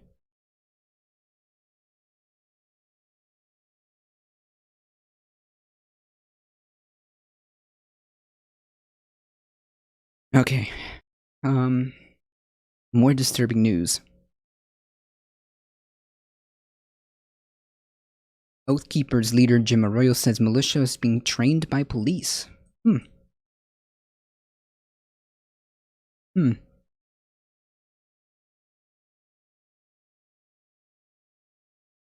Oath Keepers militia leader said members of the anti-government extremist groups are being trained by active duty police officers during a 60-minute interview. During the Sunday evening interview, Jim Arroyo, the vice president of Oath Keepers Arizona chapter, said serving officers were members of the extremist group and were helping with training. Speaking with 60 Minutes, Sharon Alfonsi, Arroyo said, "Our guys are very experienced. We have active duty law enforcement in our organization that are helping to train us."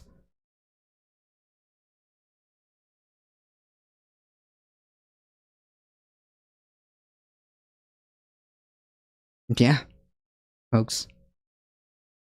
Dude's not even trying to hide it. Hey, Alexander the Great, how's it going?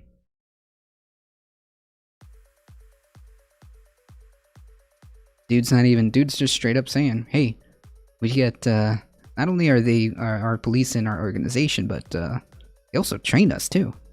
and active duty, not like ex-cops who are no longer in the public service. Active. Active.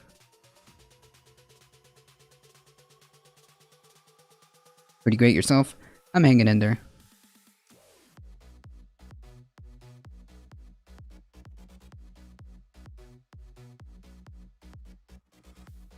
We can blend in with our law enforcement. That's not exactly a comforting statement I want to hear. And by the way, this is only to be said about the Arizona chapter, it seems, but I'm pretty sure that this can be I'm pretty sure that this is a standard procedure. I'm sure everywhere. In fact, in a lot of cases, our training is much more advanced because of our military backgrounds. Right, a lot of these guys are ex-military, but the problem being, like, the ultimate, like, disturbing fact is, because we knew this, for sure. We knew this. A lot of these guys, Oath Keepers, 3%ers, are ex-law enforcement, ex-military. We have active duty. Active duty. Ooh, that sends chills. Okay. That sends chills. Oh, in case we needed... let's hear it from the man himself, right? Our guys are very experienced. We have active duty law enforcement in our organization that are helping to train us. We can blend in with our law enforcement. In fact, in a lot of cases, our training is much more advanced because of our military backgrounds. There's nothing I love more than my AR-15 and my chainsaw, and I don't know which one I like more. Jim Arroyo invited us to a meeting to see for ourselves. The crowd, mostly retirees, meet twice a month. Feel how warm that is? To talk about how to survive disasters like forest fires, These things are great. attacks on the power grid, and civil war. So that's why we talk about civil unrest, civil war. It's not a joke. This can happen, and we need to be ready for it. Our guys are very experienced. We have active duty law enforcement in our organization. Jesus Christ. Okay.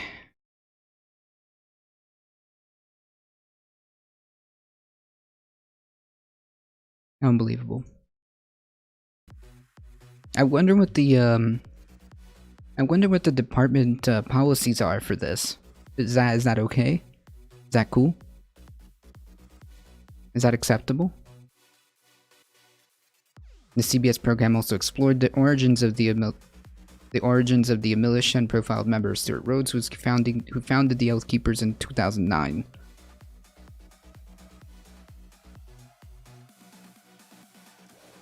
Members of the far-right militia group have been present at key standoffs, the most notable one being in 2014 when they stood with Cliven Bundy. A Nevada rancher was in dispute with the Bureau of Land Management over his use of federally owned land. Oath Keepers were armed to stand off with federal officers.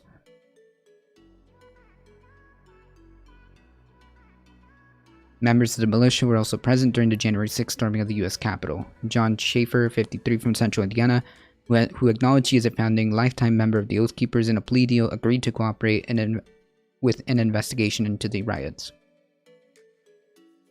60 Minutes also said photos and phone records placed Rhodes, the founder of the militia, at the U.S. Capitol on January 6th.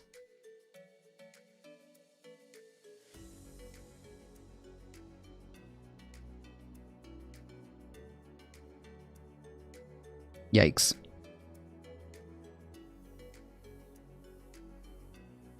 Oh, hey. It was pre-planned, pre-staged. 10 guys go and do something stupid and suddenly we're the devil. Wait. I thought that this was a spur-in-the-moment thing, guys. Damn.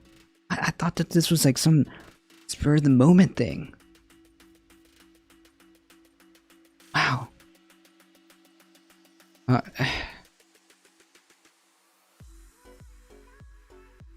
It's not surprising, but it still sends chills.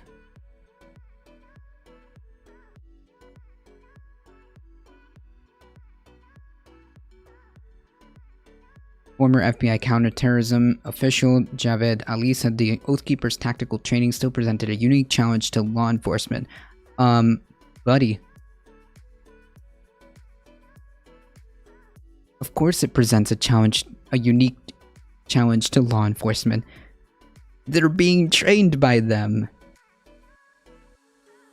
They are them.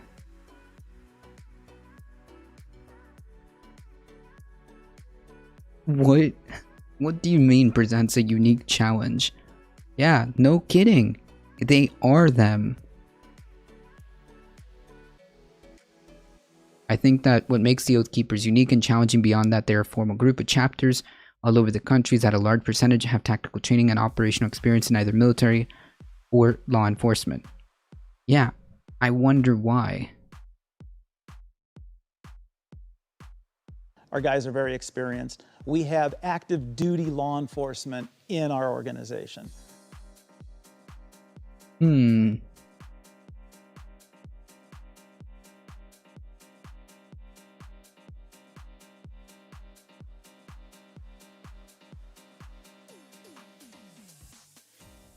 I mean, props to 60 Minutes for,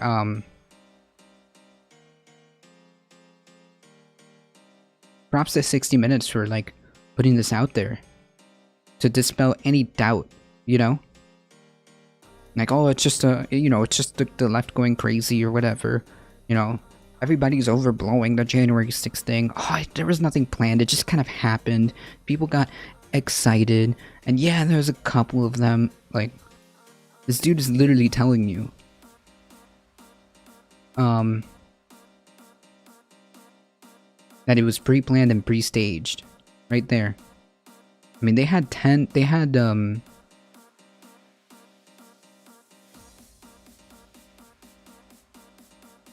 t-shirts. Okay? Unbelievable.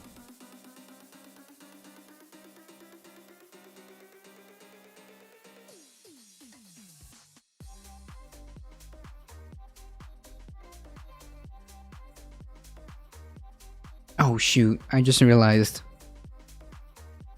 Oh man, I hope I don't get DMCA'd for that. I played a clip from 60 Minutes.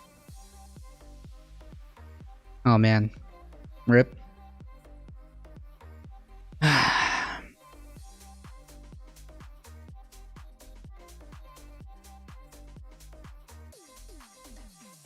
I hope I don't get DMCA'd for that. Oh, whatever. Those keepers are dummies. No, they're incredibly organized and have the backing of law enforcement. They're dangerous.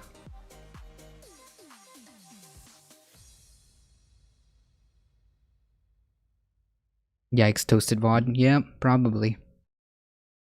Probably.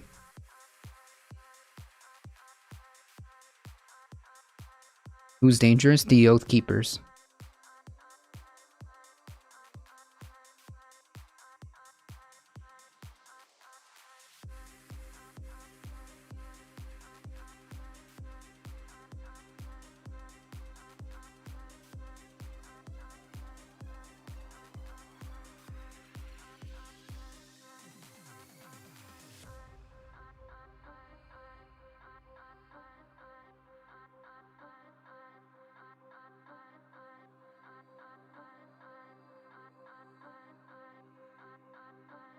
You know it's bad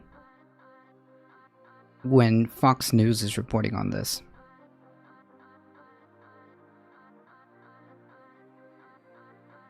You know things are rough when even Fox News is reporting on this. Journalist beaten, pepper sprayed, and arrested as Minnesota police out of control at protests.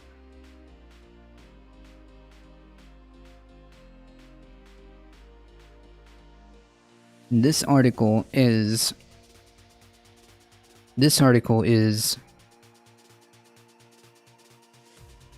illustrating, or just reporting, really simply just reporting Fox News is fake news. Well, in this case, they're actually just reporting what happened. Have you heard of the Groypers? Yep. I know who they are.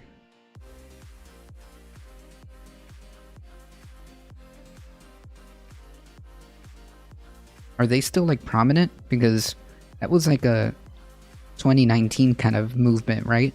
Are they still prominent? I haven't heard much about the Groypers.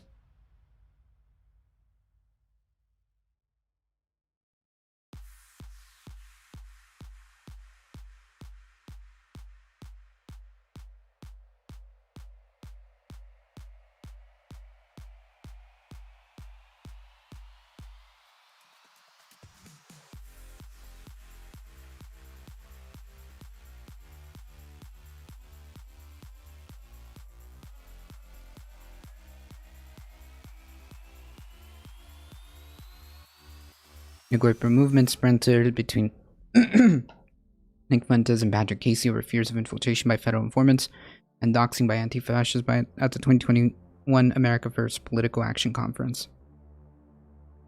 Oh, this happened recently. Thoughts on defunding the police depends on what you mean by that. Do you mean reallocating resources for social programs?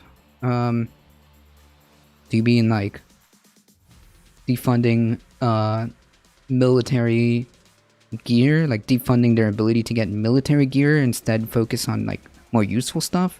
Yeah.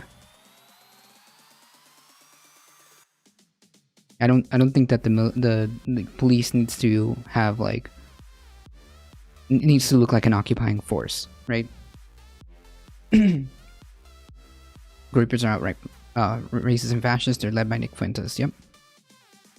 What military gear does the police have? Wait, what are you talking about? Wait. In what world do you live? They have what? They have like military surplus all the time.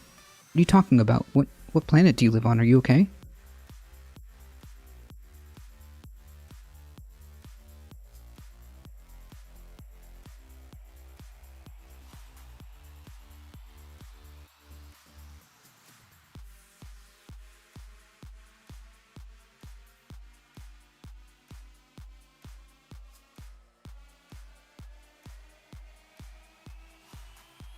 We might expect state and local police to be trying to persuade the world that these were isolated incidents and that the vast majority of their officers are compassionate and fair-minded people. Instead, some of their numbers started arresting and roughing up journalists to the point where a judge had to intervene. That's not a good look. And second of all, we have this thing called the Constitution, and in said Constitution, it says we have a freedom of the press.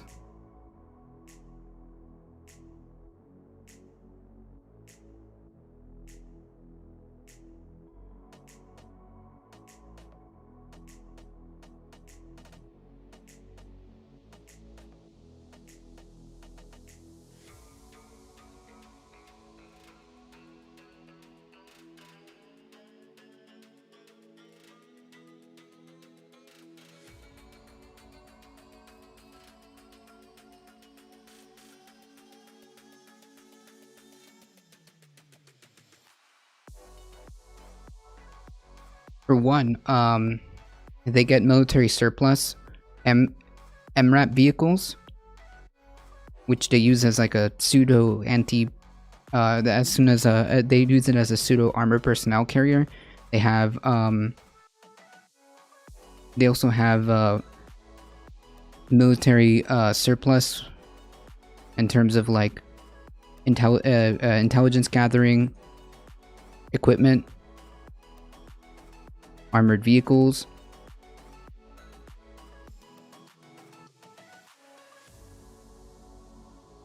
The 1033 program allowed police departments to get transfers of surplus military gear. There you go.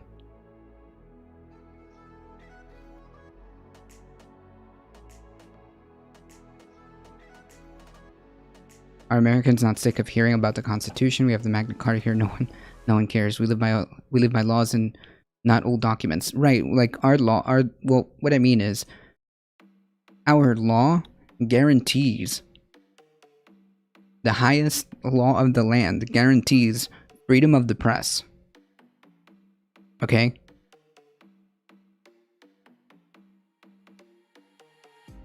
The highest law in the land guarantees freedom of the press.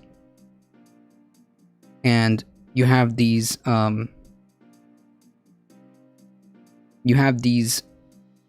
police officers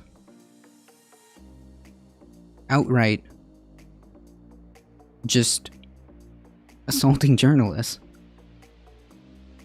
But it can be changed. Oh yeah, it can be changed. What I'm saying is currently, at this point in time, we have an important First Amendment that guarantees us freedom of the press, guarantees us freedom of expression. It's codified. And furthermore, yes, it can be amended, but do you know how hard it is to do that? Do you know how hard it is to do that?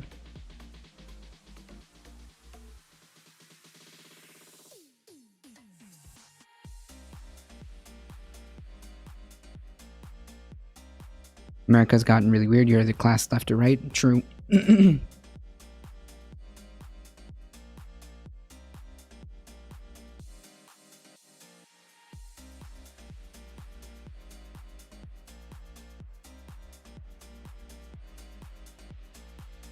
Nico Nelly, really quiet. It's weird. Crickets. Instead, some of their numbers started arresting and roughing up journalists to the point where a judge had to intervene. Now, I know reporters aren't too popular these days, but some take risks to cover the news. And I know minor clashes between cops and people with press badges are hardly uncommon during tense and sometimes violent demonstrations, but what's striking about the Minnesota incident is how utterly unnecessary they are. It's almost like certain officers are taking out their frustration on journalists who are just trying to do their job, covering the nightly demonstrations erupted by 20-year-old Wright. After 20-year-old Wright was killed. At least 100 people were arrested in Friday night protests.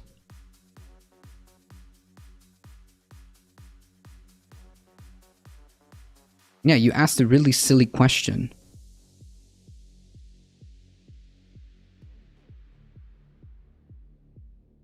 Right, established precedent, right. Apologies are not enough, it just can't happen, said Minnesota's Democratic Governor Tim Walz. He told CBS station that the assault on the media over the last few years had been chilling, so why doesn't he do something? He sounds like a bystander. Minneapolis freelance, I believe no question is silly. Well, I mean, there's limits, right? There's limits. What I mean by silly is I mean, maybe if you're not from America, you might not know, but America's police is very militarized.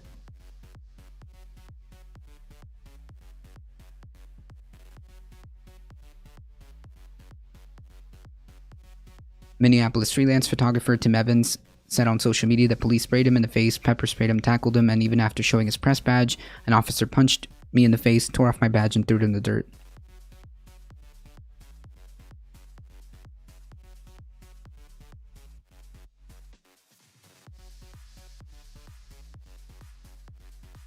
Joshua Rashad McFadden, a freelance photographer for the New York Times, told his paper that police surrounded his car as he tried to leave the protest. They said they beat on the windows with batons and entered the car to force him out, beat his legs, and struck his camera lens.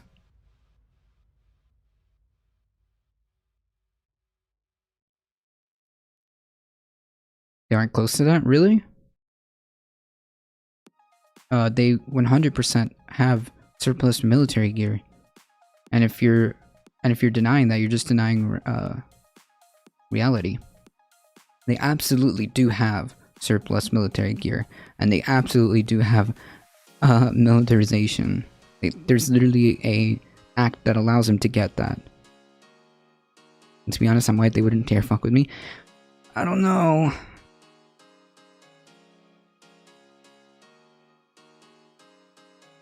It's just a political paper from its time? No, I don't think so. It's literally the law.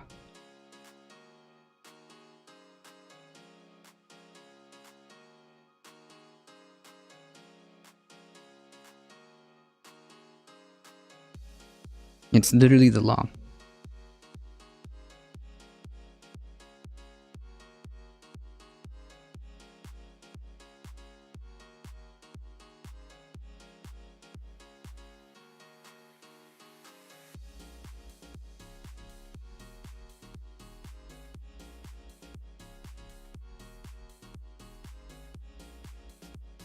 It was definitely scary, and the Black 30-year-old said that adding officers did not believe his press credentials were real until another photographer vouched for him. It's extremely frustrating. He said to know if the situation like this happens, they're not going to believe or care anything I'm saying. A CNN producer, Carolyn Sung, was grabbed by her backpack and thrown to the ground by state troopers while attempting to comply with a dispersal order. According to a letter from a lawyer on behalf of 20 media organizations, Sung did not resist, showed her credentials, and yet was arrested. This is inexplicable, and it gets worse. When Sung was an Asian American, said zip ties on her wrists were too tight, when trooper yelled at her, "Do you speak English?" Jesus.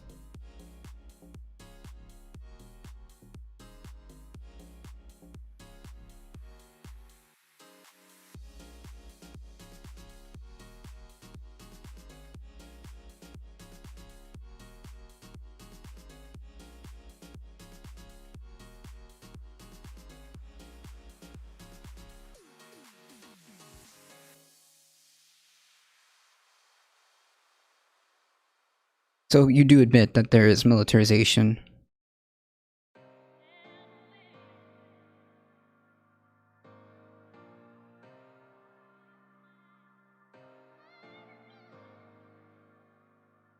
Because I'm not going to sit here and be gaslit.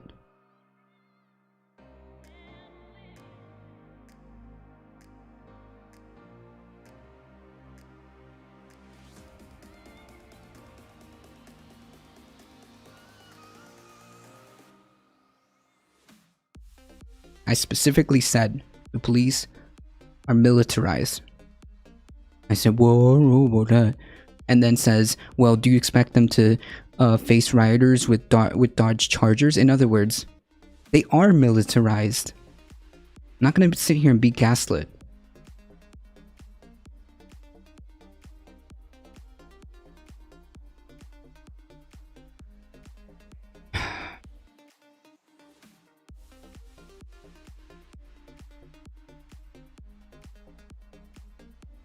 Very late hypers. Hey, hello. He was giving his opinion. Okay, how about you, both of you can give your opinions together.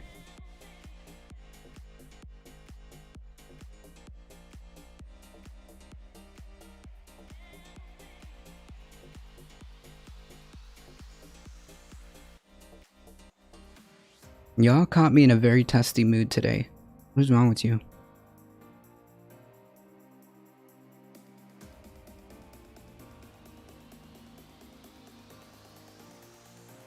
Oh, he was just asking questions, bro. He was just giving his opinion, bro.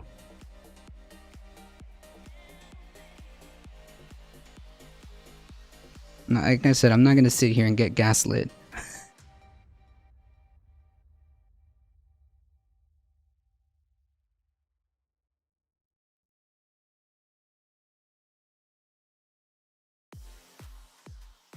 What the hell did I walk into? So basically, I said that maybe if you mean, because somebody asked about defunding the police, and I said, well, if you mean like maybe we can put more resources into social programs, I'm in favor of that. If you mean like maybe taking away like militarization or military gear, because that's a lot of unnecessary money, where you can refocus that or restructure that in other ways, I would be in favor of that if that's what you mean. And then they tried to gaslight me by saying, well, the police aren't really militarized. What? Name me an example of something the military equipment that they get. That's like, they literally have like MRAPs that they get military surplus from.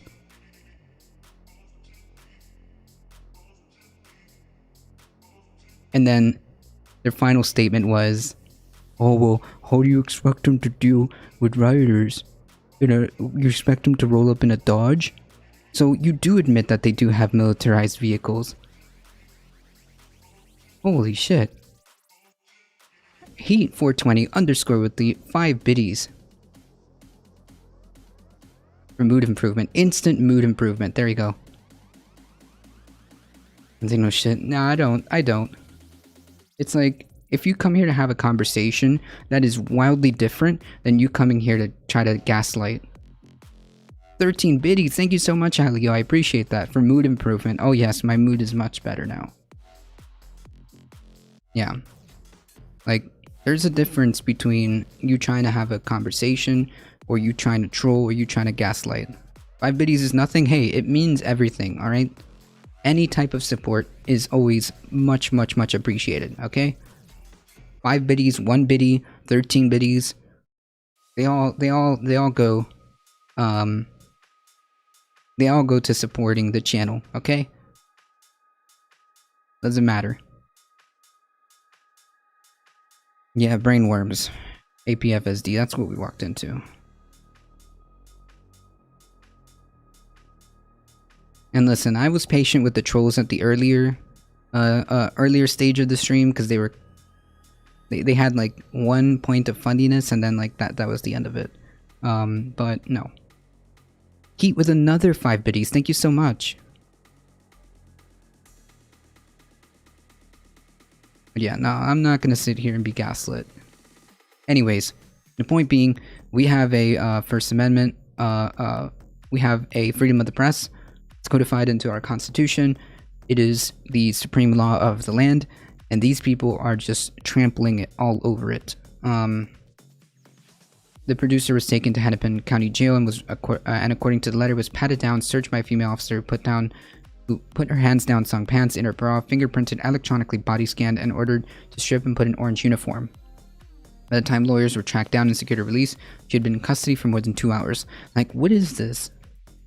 What is this? This is not okay. 11 biddies. Hey, hype train. It could happen. It could happen, folks. It could happen. This is not just a matter of animosity towards out-of-state journalists. This WCCO, which is a local station, was affected as well. WCCO Rex Chapman reported that during the height of the chaos, which came after hours of peaceful protests, law enforcement told him, along with WCCO photojournalists, to get on the ground. They took pictures of the journalists and checked their credentials before allowing them to continue. Like, what? Yes, I know it's gonna help police. I know what's gonna do great for police imagery is them assaulting journalists. And by the way, this is not something that's like brand new. This happened in other protests during the summer as well, where like they literally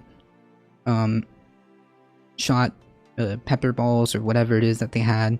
I think one journalist got hit with a rubber bullet.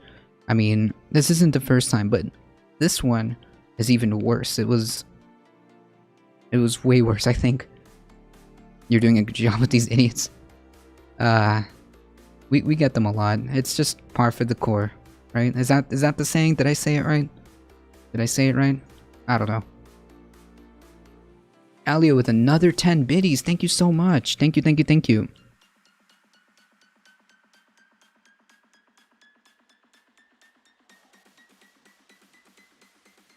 Par for the course. Thank you, Professor.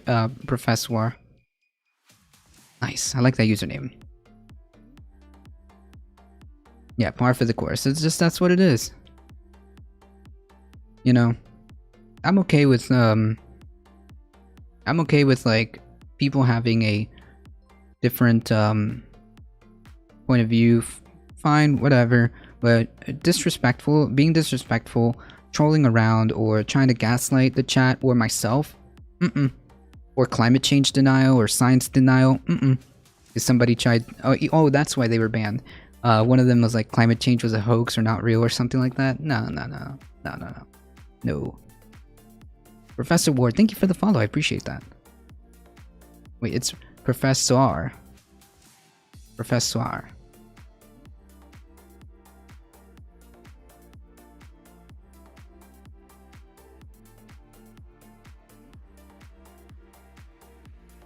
Jasper Colt, a photojournalist for USA Today, said some media people like him were slow to leave the area because they didn't see any reason why they couldn't continue to cover the Brooklyn Center protests. Right.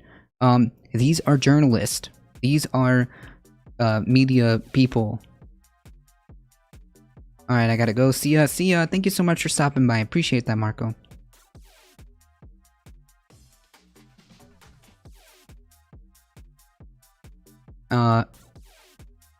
These are media people, okay? These are journalists. They're allowed to be there.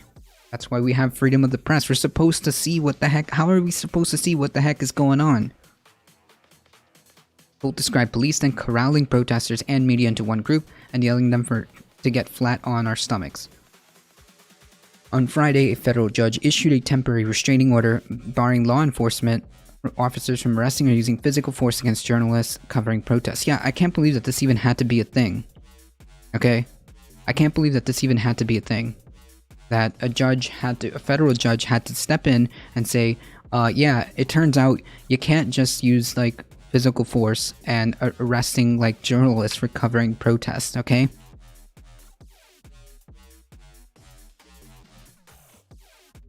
The journalists argued in court that they were directed by law enforcement to vacate the protest area, physically grabbed and struck by less than lethal projectiles and rubber bullets and pepper sprayed.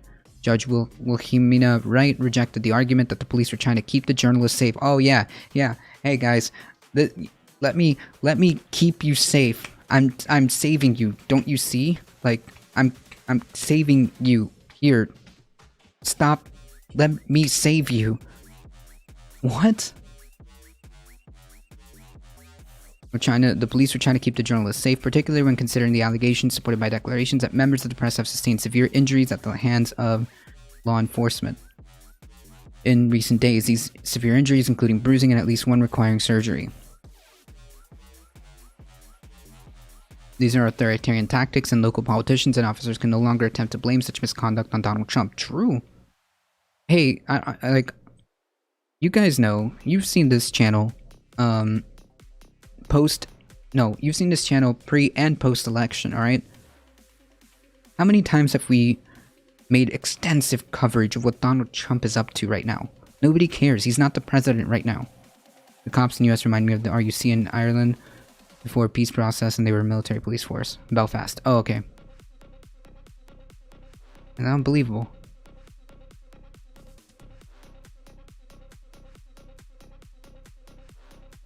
It is another blow to the tarnished reputation of Minnesota and its largest metropolitan area. We can only hope that George Floyd verdict doesn't lead to more protests and more violence with journalists caught in the middle. Yeah, assaulting journalists in this manner is not okay. It wasn't okay in the summer. It wasn't okay during these protests. It's not okay.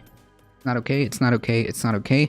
And if they want to build more rapport with the community, this is certainly not the way to do it, right?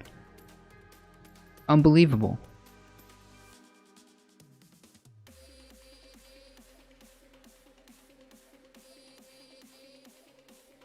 Unbelievable.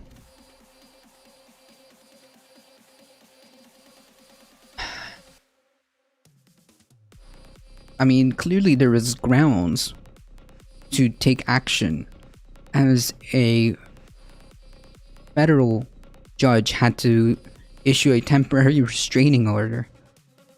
Right, assaulting anyone in that manner is unacceptable. I'm saying, like, there's a constitutional, like, freedom of the press, right? That's why, like, that's what I'm focusing on. But you're right, Great Equalizer. I'm just saying, like, there's a specific problem, because I have a huge issue with authoritarianism, okay? And this is not okay. And I'm specifically talking about, like, the First Amendment and how the freedom of the press is so important, and it's just, like, not okay. Oh my god, look at the time. Hey, so I guess now would be a good time to remind you all that that I'm going to be hanging out here for just a little bit longer. Today I took a day off. I took a day off because I needed it, and I get to hang out with you guys for just a little bit longer, okay? Just a little bit. I get to hang out with you guys just for a little bit longer.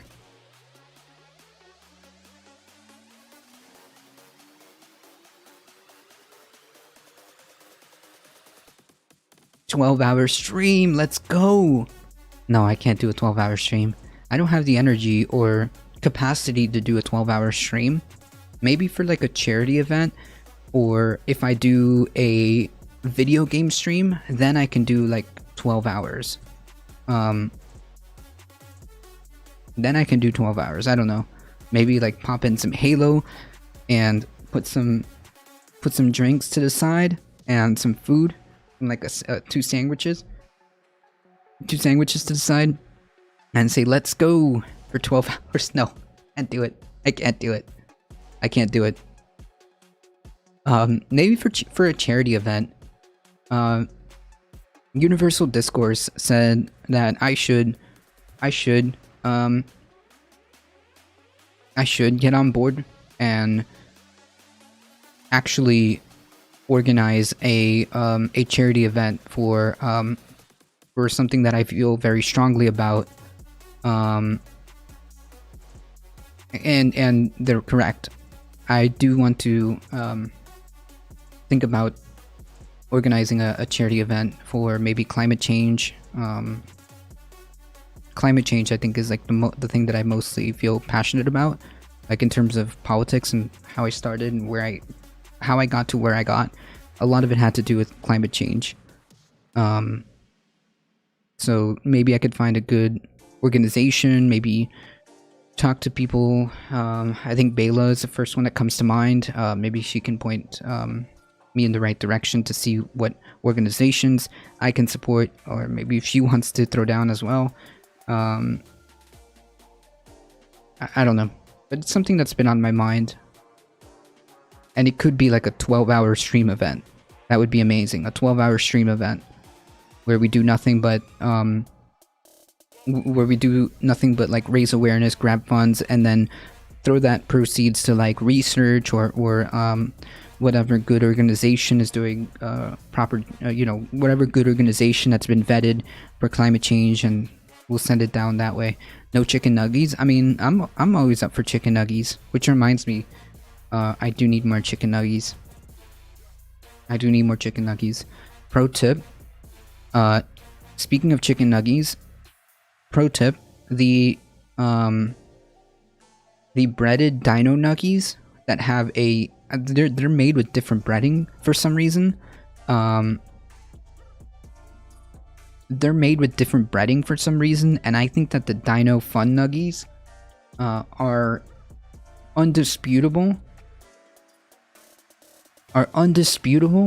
the best chicken nuggies. Okay, now in terms of fast food, in terms of like a restaurant fast food chain, I think that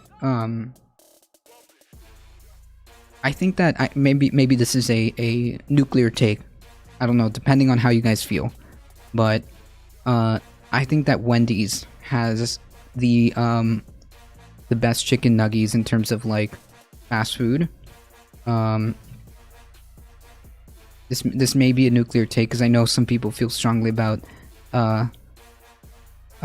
chicken nuggies of other places, but I think that Wendy's pretty much nails it for me. I'll help you with the charity stuff. Thank you so much, Heat. We need to talk then.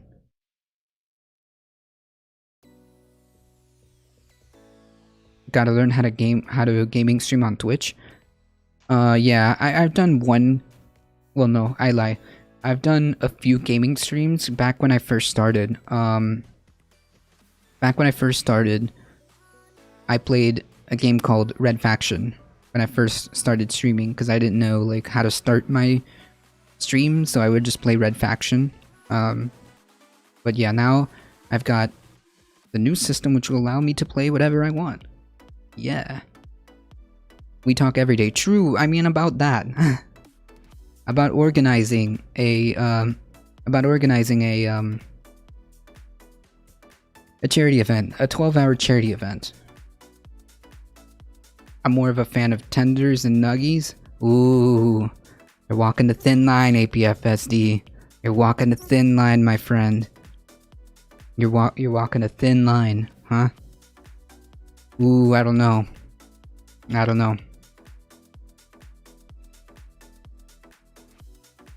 don't know if I want that in my chat. Tendies over nuggies?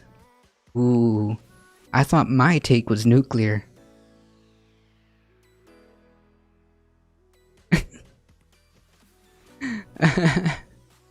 um, this Dell Latitude laptop has limits. Yeah, yeah. My first gaming laptop had reached its limits, and yeah, permaban. we don't talk about tendies in this chat, okay? No, I'm kidding. Tendies and nuggies are completely valid. If we want to talk tendies, I think that, believe it or not, Burger King tendies, I don't know if they changed the recipes, but Burger King tendies back in the day, like before COVID, Burger King tendies weren't bad.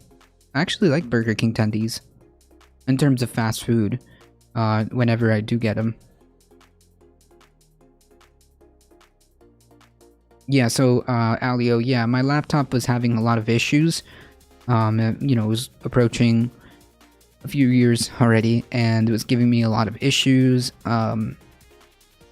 If you guys noticed on the Saturday streams, we always had an issue with keeping up like Discord, and it would always crash. Well, it turned out it's not Discord. It's not my co-host, Bree. It was me the whole time. And then we had the incident of remember that one stream, I think it was last week or the week before? Was it last week, where I had absolutely no sound? Yeah, one of the USB ports, I'm sure, is dead on that laptop, but it's still, I mean, it works. It's just not capable of doing what I need it to do. So my sister, who is a nursing student, will make great use of this laptop, I'm sure. I've never tried tendies from Burger King. Oh, they're good, I think. Although it's been a while. Yeah, I know. The cause of the problem was the fact that my laptop wasn't able to handle it. It couldn't do it. It just couldn't do it. And after the USB incident, where one of the USB sides was broken, fried, not working, I just said, you know what? I'm gonna give this laptop to my sister, and I'm going to just use this as the ability to stream, because like I need to be able to handle 3 programs at a time, okay? I need to be able to handle 3 programs at a time. Laptops can burn out. Yeah, that's true. That's true. That's very true. Alright, folks, we need to finish this. Oh, we did. TLDR, assaulting journalists in any sorry, Great Equalizer. I hope you're doing alright. I didn't say hi to you. But yeah, this is not okay. Like, it's unbelievable that they're allowed to just get away with that, you know?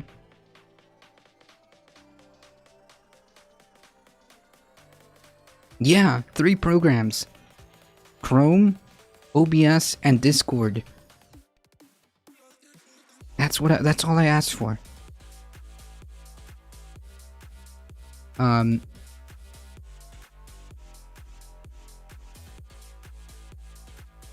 I think that police should not be able to do this, and the fact that a federal judge had to intervene is very telling. And you know, things are undeniable, or like unable to be swept under the rug when you have Fox News like posting this, when you have Fox News like reporting on this, you know?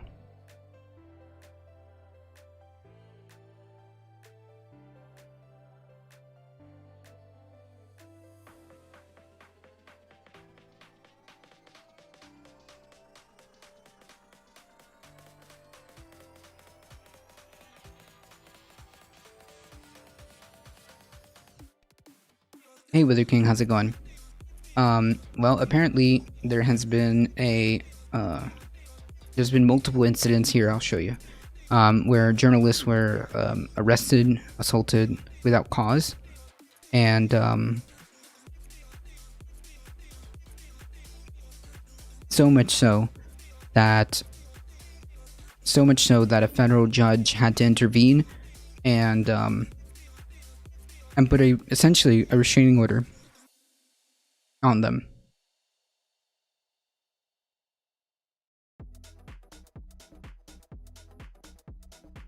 Where was it?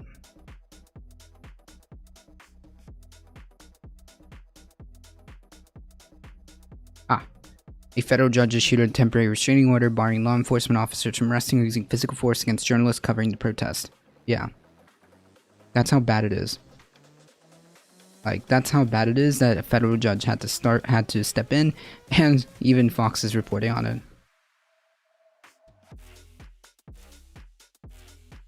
Yeah, they're putting a restraining order on the police.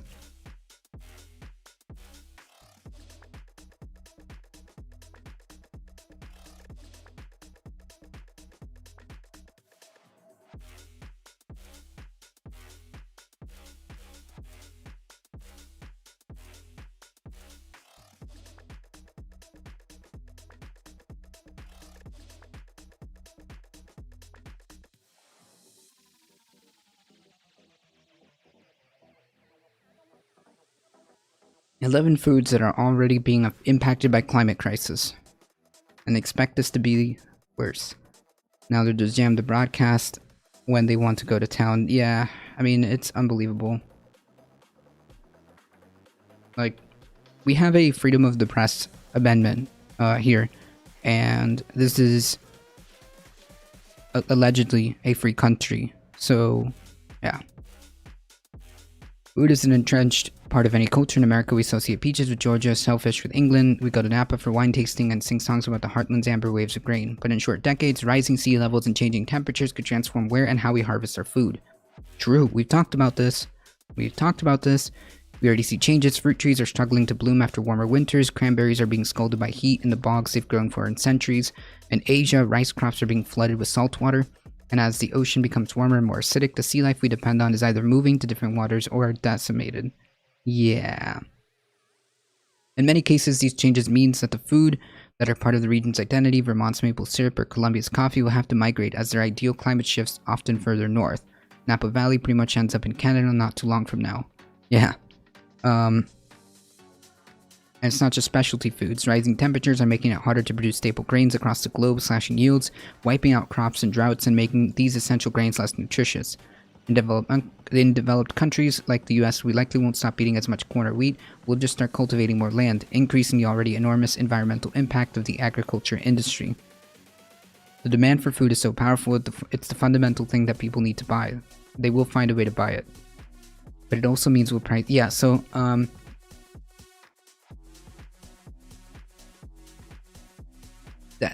that's gonna cause... needless to say, that's gonna cause a huge issue, right? What happens when we can't grow food the way we always do? What happens when we're unable to afford food?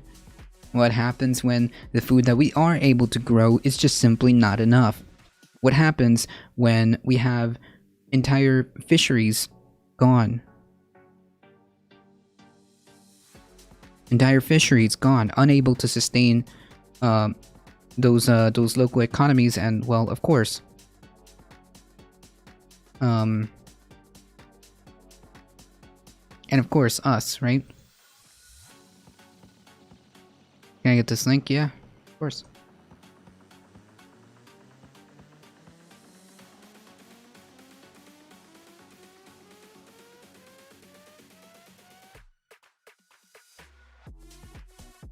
But it also means prices will go up, which could be devastating for nations that are already facing widespread hunger. For people in poorer countries where they spend half of their total expenditure on food, and half of those expenditures are on just basics, maize meal, cassava flour. Even a small change in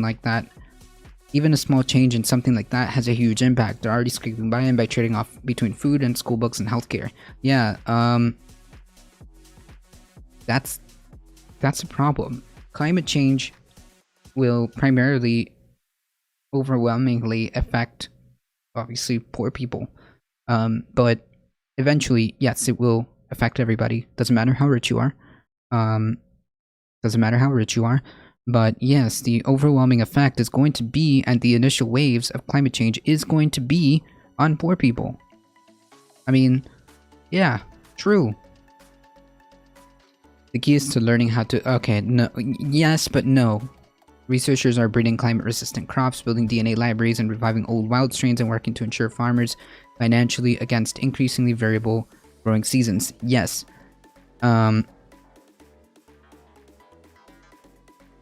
There is obviously an aspect of adaptation, but what we need to do is get not focus on adaptation, but focus on things that will try to prevent the worst cases, right? Preventative measures, right? Ideally, part of the reason why universal healthcare is so good, or part of the big pros for universal healthcare is because you get access to preventative care that ends up, of course, being cheaper than you holding off as long as you can, and then you realize that you have a bigger problem than you did, and it ends up being more expensive. Okay, same concept. It's better to prevent than to adapt, right? Because it's like, oh well, I already have cancer, now I'm gonna have to adapt by getting chemo. Like, okay, or we could have a universal healthcare system that does annual screenings and making sure that we can take care of that before it becomes a bigger issue, right? Okay, same concept, same analogy. I think it's pretty comparable with climate change, right? It is true that we are going to have to adapt, and there is going to be technologies necessary to adapt, but the point being is we need to use that as a secondary measure, as a last resort, and we need to start doing things preventative decades ago, okay? Unfortunately, we are the window of opportunities to even mitigate and try to avoid the more catastrophic outcomes are shortening. The windows for avoiding and mitigating the more catastrophic aspects of climate change are shrinking. Researchers are breeding climate-resistant... Oh yes, it's a race between innovation and the impacts of climate change. The entire history of agriculture is based on experience with relatively stable temperatures, and we're going to move beyond that in the next decades. Yeah, or we can try to do our best and do preventative measures to try to stabilize that, and then when it gets there, we adapt at that point. Here are 11 foods from beloved regional favorites to essential staple foods that are already being affected by climate change in their cultivation methods, quality, and survival. Wheat, which is huge, by the way.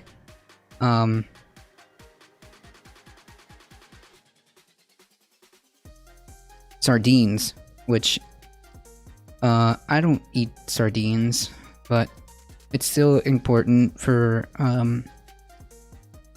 people. Almonds, chickpeas, wine. Wait. Okay. Cranberries, scallops, of course, with ocean acidification, so on and so forth. Peaches. Fun fact: my family has a peach tree, but it's very difficult to get peaches out of it.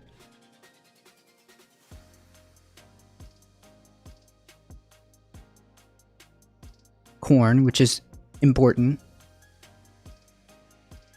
Coffee, which, I mean, to me is important. Rice, which is huge.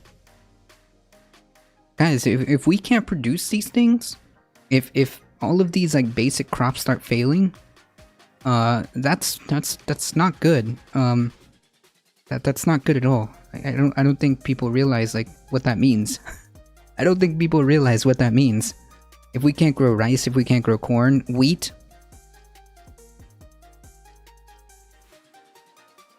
I mean, it's gonna be not wine.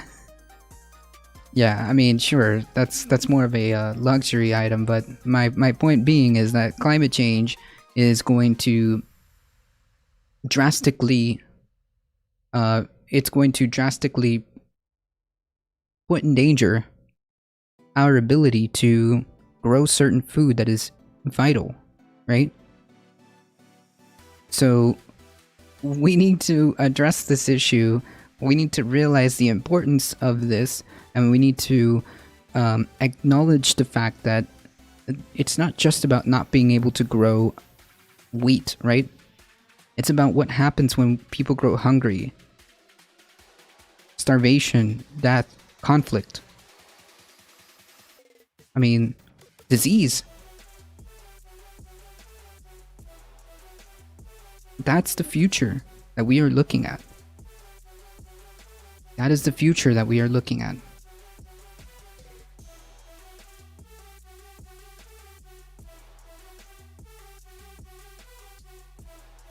I just happened to catch this article on our way, but I thought building weapons to protect the world is more important. Yeah, like that other clown. That's right, Memmius. Jesus Christ.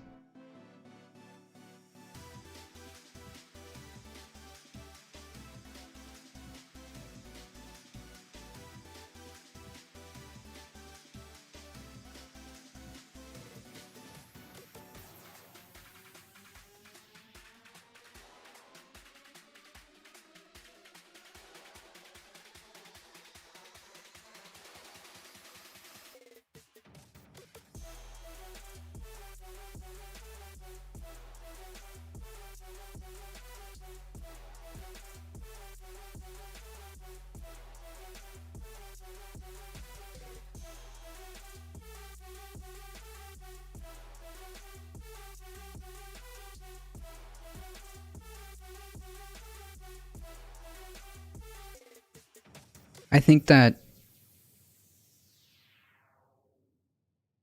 it is... I think that it is unlikely. I think that it is unlikely that we will be able to turn this ship around in time. That will not stop me continuing to advocate for climate change and continue to advocate for you know, gathering the political will and political power needed to try to address this issue. But I'm not sure if we're gonna get there in time. But whether we do or whether we don't, I think still until the last second ticks on the clock, I think that it is our duty to try to continue to advocate for this and to fight for science, right? That's just me, you know. I know that things don't look good and probably won't result good, but I think that as long as there's still seconds on the clock, we have to do whatever we can to get the word out, to organize, to build momentum, to try to get people aware of this, right? Like I said, one of the things that we can do is make a 12-hour stream to try to bring awareness to it and support climate change research or support climate change action. My call to action to you guys is, of course, talk to everybody and anybody that's willing to listen, organize locally, make people understand that no matter where you live, eventually climate change will come for you too. And it's important that we address it for everybody.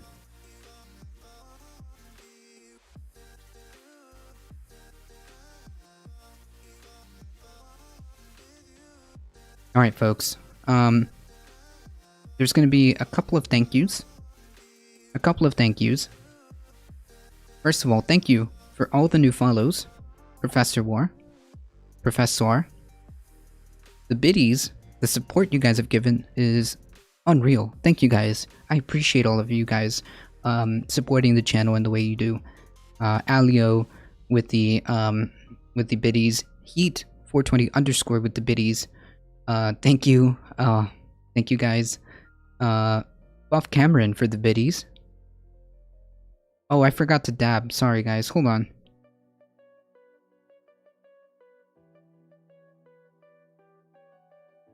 There we go. I'm just making sure I got everything.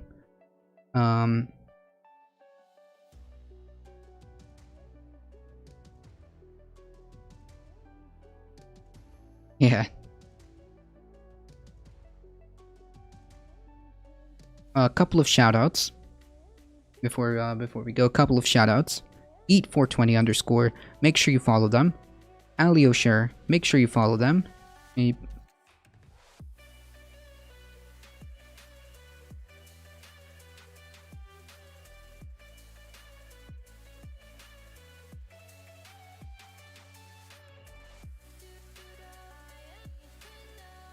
Make sure you follow them. Okay, I think I got everybody. Just in case, thank you so much, guys, for hanging out. You guys are what makes this channel grow. I am eternally thankful for you guys and your support. This community is amazing, awesome. Thank you, Darknet. Thank you, Spirefall. Thank you, Spread It Forward. You guys are the MVPs. Thank you. As always, please, if you enjoy the content, make sure you hit that follow button. Make sure you spread the word. Oh, wait, Universal Discourse. Oh my goodness. Universal Discourse. Hey, how's it going? Thank you so much for the raid. I appreciate that. Okay, I guess we're gonna hang out here for a few minutes, alright?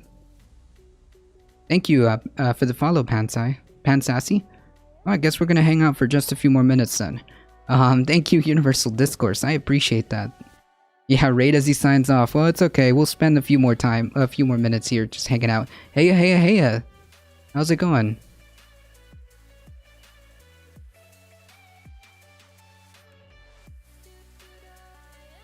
Perfect time, huh? Yeah.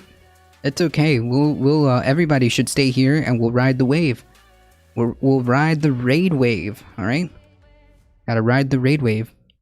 I appreciate that, Universal Discourse. Thank you so much. These chatties are awesome. Good, take good care of them. Of course. Well, your community is awesome. Okay, so no worries there. Who are we raiding? That's a good question. I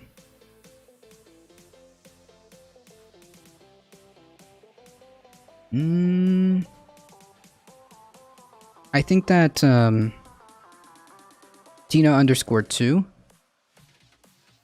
Okay.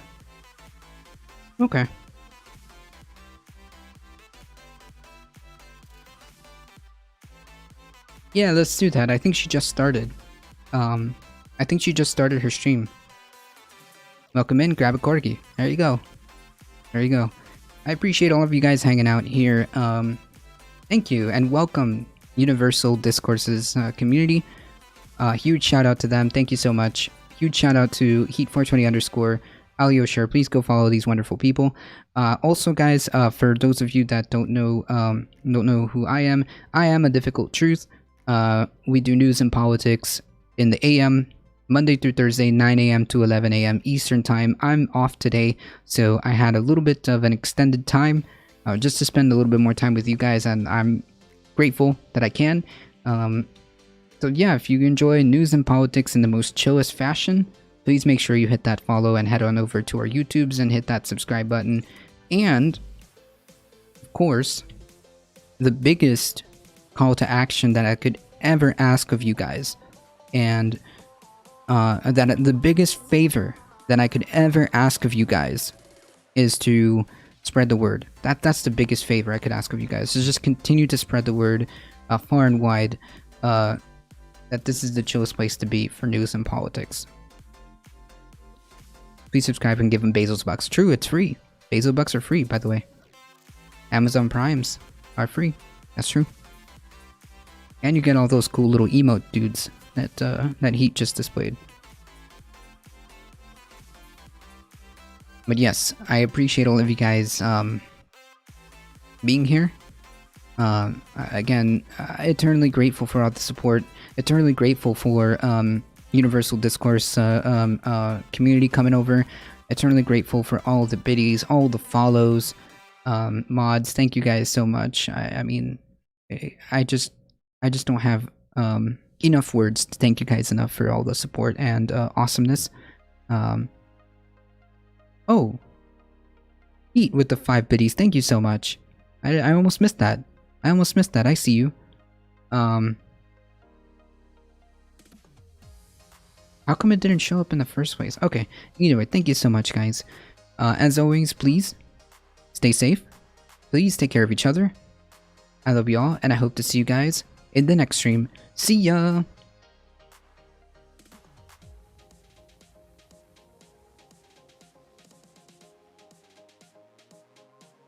Tina_2. Let's head on over to their channel.